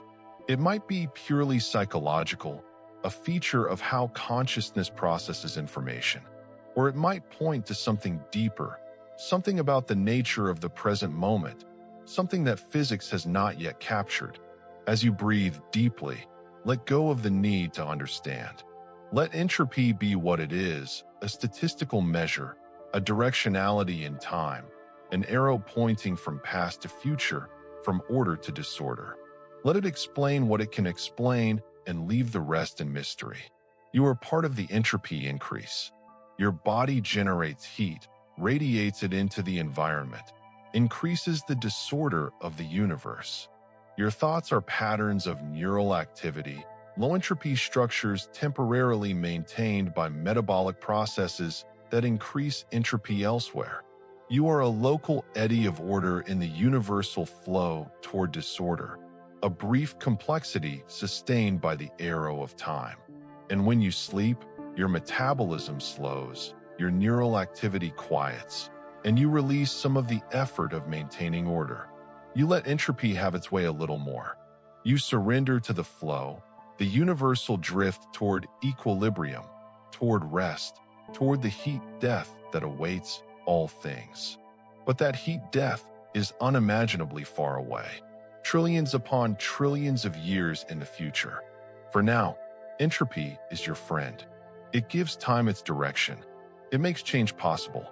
It allows for growth and decay, for birth and death, for the entire drama of existence to unfold. Without entropy, there would be no time. Without time, there would be no you. So rest now in the flow. Let entropy carry you towards sleep. Let disorder increase gently in your thoughts as they scatter and drift. Let the arrow of time point you toward rest, toward the temporary dissolution of waking consciousness, toward dreams where entropy and order mingle freely, where past and future blur, where the flow of time becomes something else entirely, something timeless and strange and utterly peaceful. The arrow of time points forward. Follow it into sleep, into the darkness where entropy waits, into the future that is always arriving, always becoming past, always flowing through the narrow gate of now, carrying you with it, gently, inevitably, toward whatever comes next. Living in all times at once, we have journeyed through the paradoxes of time together. We have seen how Einstein showed that time is relative, that simultaneity depends on motion, that past and future are matters of perspective. We have explored the block universe, where all moments exist eternally, laid out in four-dimensional space-time. We have witnessed quantum mechanics revealing that the future can reach back and change the past. That observation creates reality retroactively. We have wrestled with time travel paradoxes, where causes loop back on themselves in impossible tangles. We have explored the psychology of time, how consciousness constructs duration and flow. And we have seen how entropy provides the only real arrow, the only fundamental asymmetry between past and future. Now, as we come to rest, let us gather all these threads together.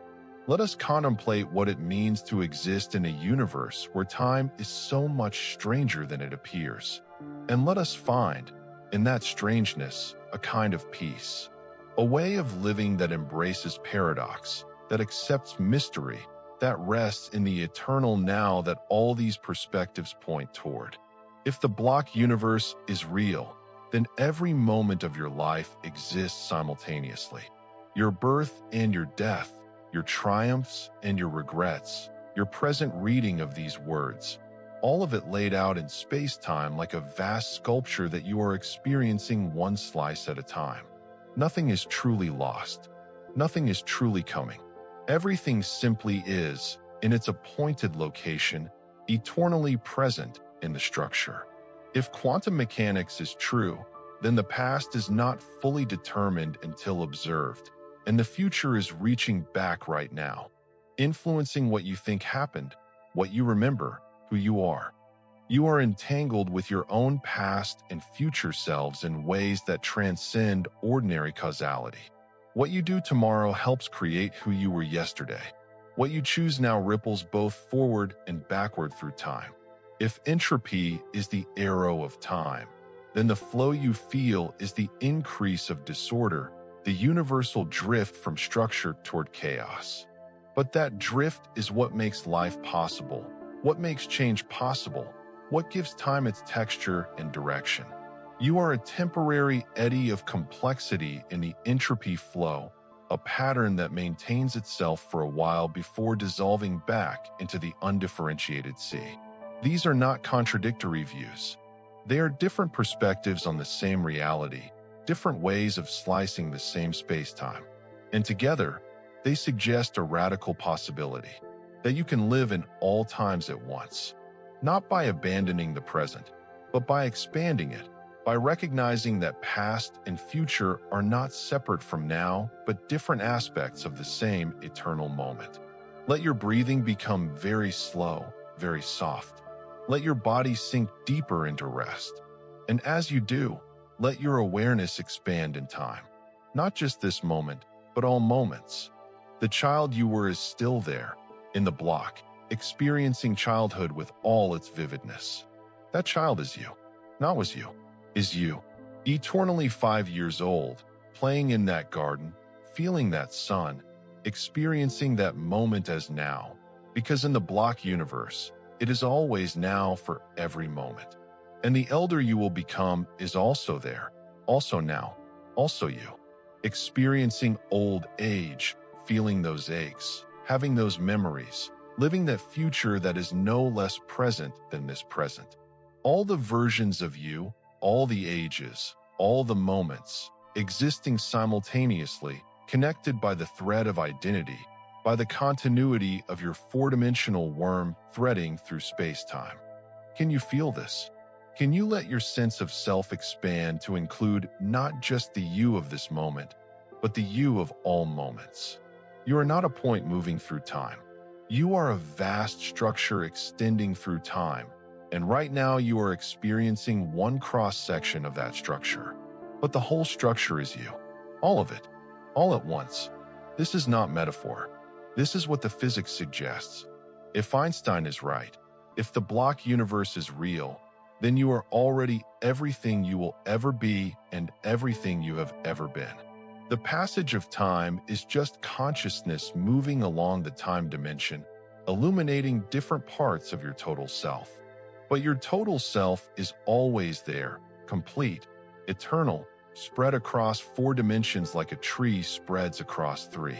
And if this is true, then death is not an ending but a boundary. The four-dimensional you extends from birth to death, but it does not vanish at death any more than a road vanishes at its end. The road is still there, stretching back, all of it present simultaneously when viewed from outside time. You will die, yes. That moment exists in the block, but so do all the moments when you are alive. And they are all equally real, all equally now, in the eternal present that contains all times. Does this mean you are immortal? In a sense, yes. The moments of your existence are indestructible. They are fixed in the space-time structure. They cannot cease to be any more than a mathematical truth can cease to be true. But the consciousness that illuminates those moments, the subjective experience of being you, that does seem to move, to flow, to have a direction. And when it reaches the boundary at death, it stops, or transforms, or continues in ways we cannot know.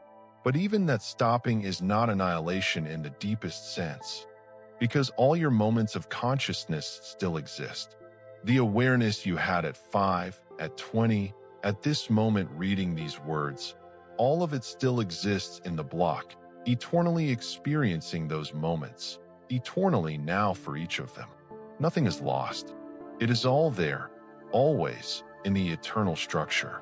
Let this understanding soften any fear of time, fear of aging, fear of death, fear of the future, fear that the good moments are slipping away and will be lost.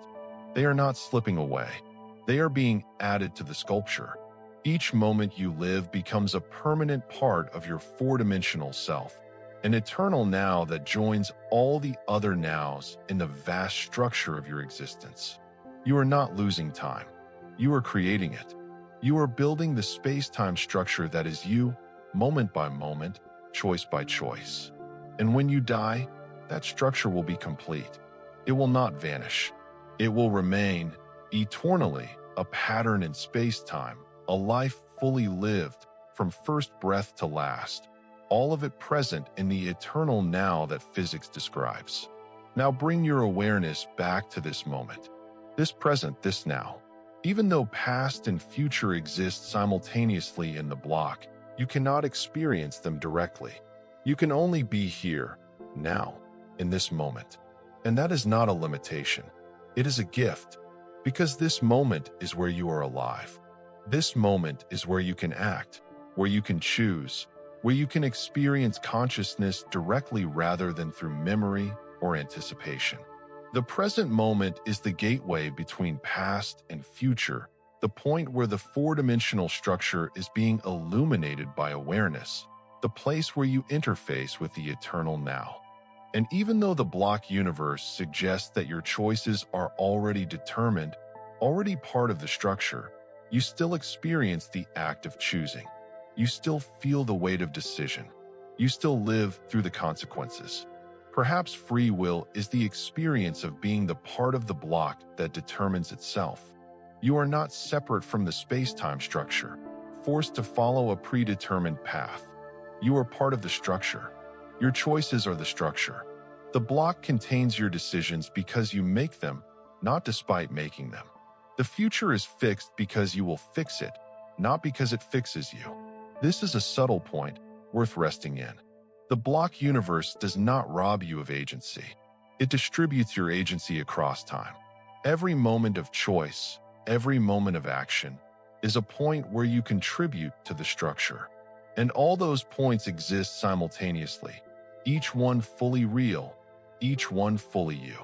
As your breath becomes even slower, even softer, let yourself rest in the eternal now. Not by rejecting past and future, but by recognizing that they are always here, always accessible in memory and imagination, always part of the present moment's texture. You are not trapped in a fleeting instant, cut off from what was and what will be. You are extended through time, connected to all your moments, living all of them at once from the God's eye view, even though your subjective experience moves through them sequentially. There is a meditation practice in some traditions where you contemplate the simultaneous existence of all beings. not just now, but across all time. Every person who has ever lived or will ever live, all existing together in the vast structure of space-time. All the suffering and joy, all the births and deaths, all the choices and consequences laid out in the eternal now, none of it more or less real than anything else. All of it simply there, part of the totality of what is. Imagine yourself in that vastness. You are not alone in this moment. You are surrounded by all beings across all times. All of them as real and present as you are, all of them experiencing their nows just as vividly as you experience yours. The person you were yesterday exists there, experiencing yesterday. The person you will be tomorrow exists there, experiencing tomorrow. And countless others, experiencing their own moments, their own nows, all of it happening at once in the timeless structure. This vision can bring a strange compassion. If everyone exists eternally in their moments, if nothing is truly lost, then even suffering has a different quality. It is real, yes, but it is also bounded, localized to its moment, not extending forever. The person's suffering exists in that moment, but also exists in moments of peace, of joy, of relief. All of it is there together in the block. And this same vision can bring a strange urgency. If you are creating the eternal structure of your life with each choice, then each moment matters. Not because it is fleeting, but because it is eternal. What you do now becomes a permanent part of the space-time sculpture that is you. Choose with care, act with intention, be present, because this moment will be present forever in the block.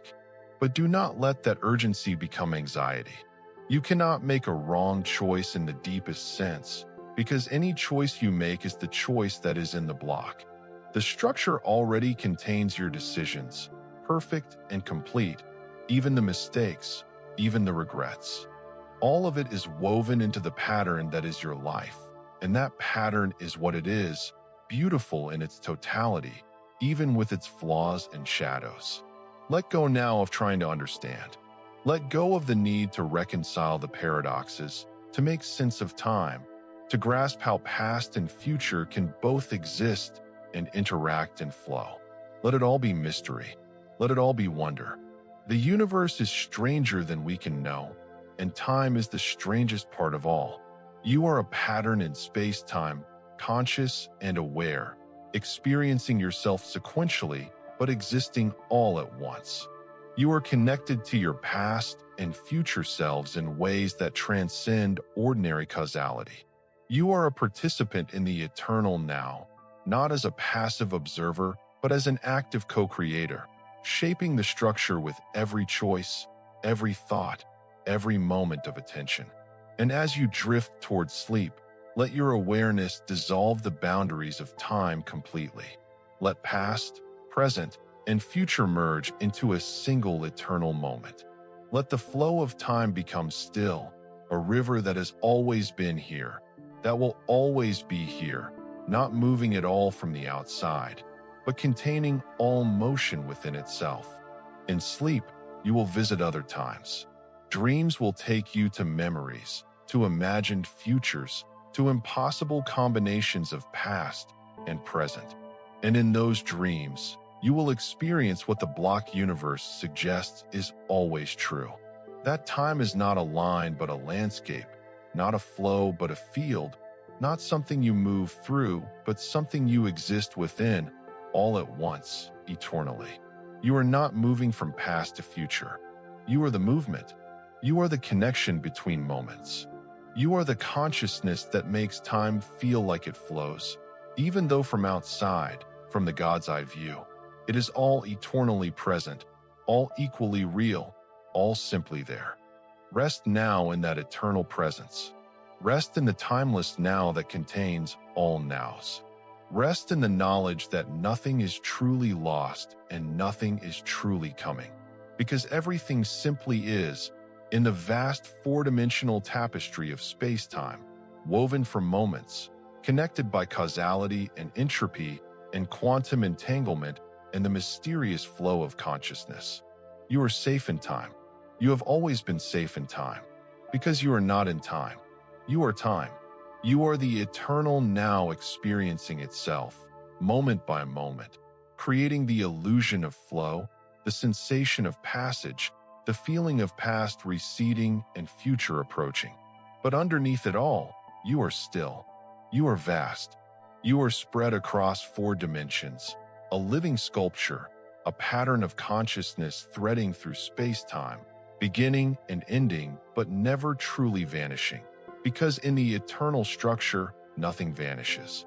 It only changes location in the dimensions, moves from illuminated to unilluminated, from experienced to remembered, from future to present to past, all of which are just different names for the same timeless existence.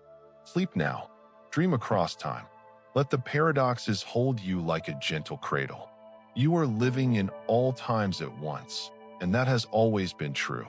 This moment of sleep is eternal. This moment of dreaming is eternal. This moment of rest is eternal. All of it is you. All of it is now. All of it is forever. Good night, eternal being. Good night, pattern in space-time. Good night, consciousness spread across time. May you rest in all your moments simultaneously. May you dream in the timeless now. May you wake tomorrow, or in all tomorrows at once, refreshed and whole, ready to add another moment to the eternal sculpture that is your life and time. The paradox is complete. Time flows and does not flow. Past and future exist and do not exist. You are moving and standing still. And in that paradox, in that impossible truth, there is peace. There is rest. There is home. Sleep now. The eternal now awaits. And it has always been waiting. And it will always be waiting. Because in the timeless structure of the block universe, waiting and arriving are the same thing, and you are already there, wherever there is, whenever there is, forever and always, in the eternal moment that we call now.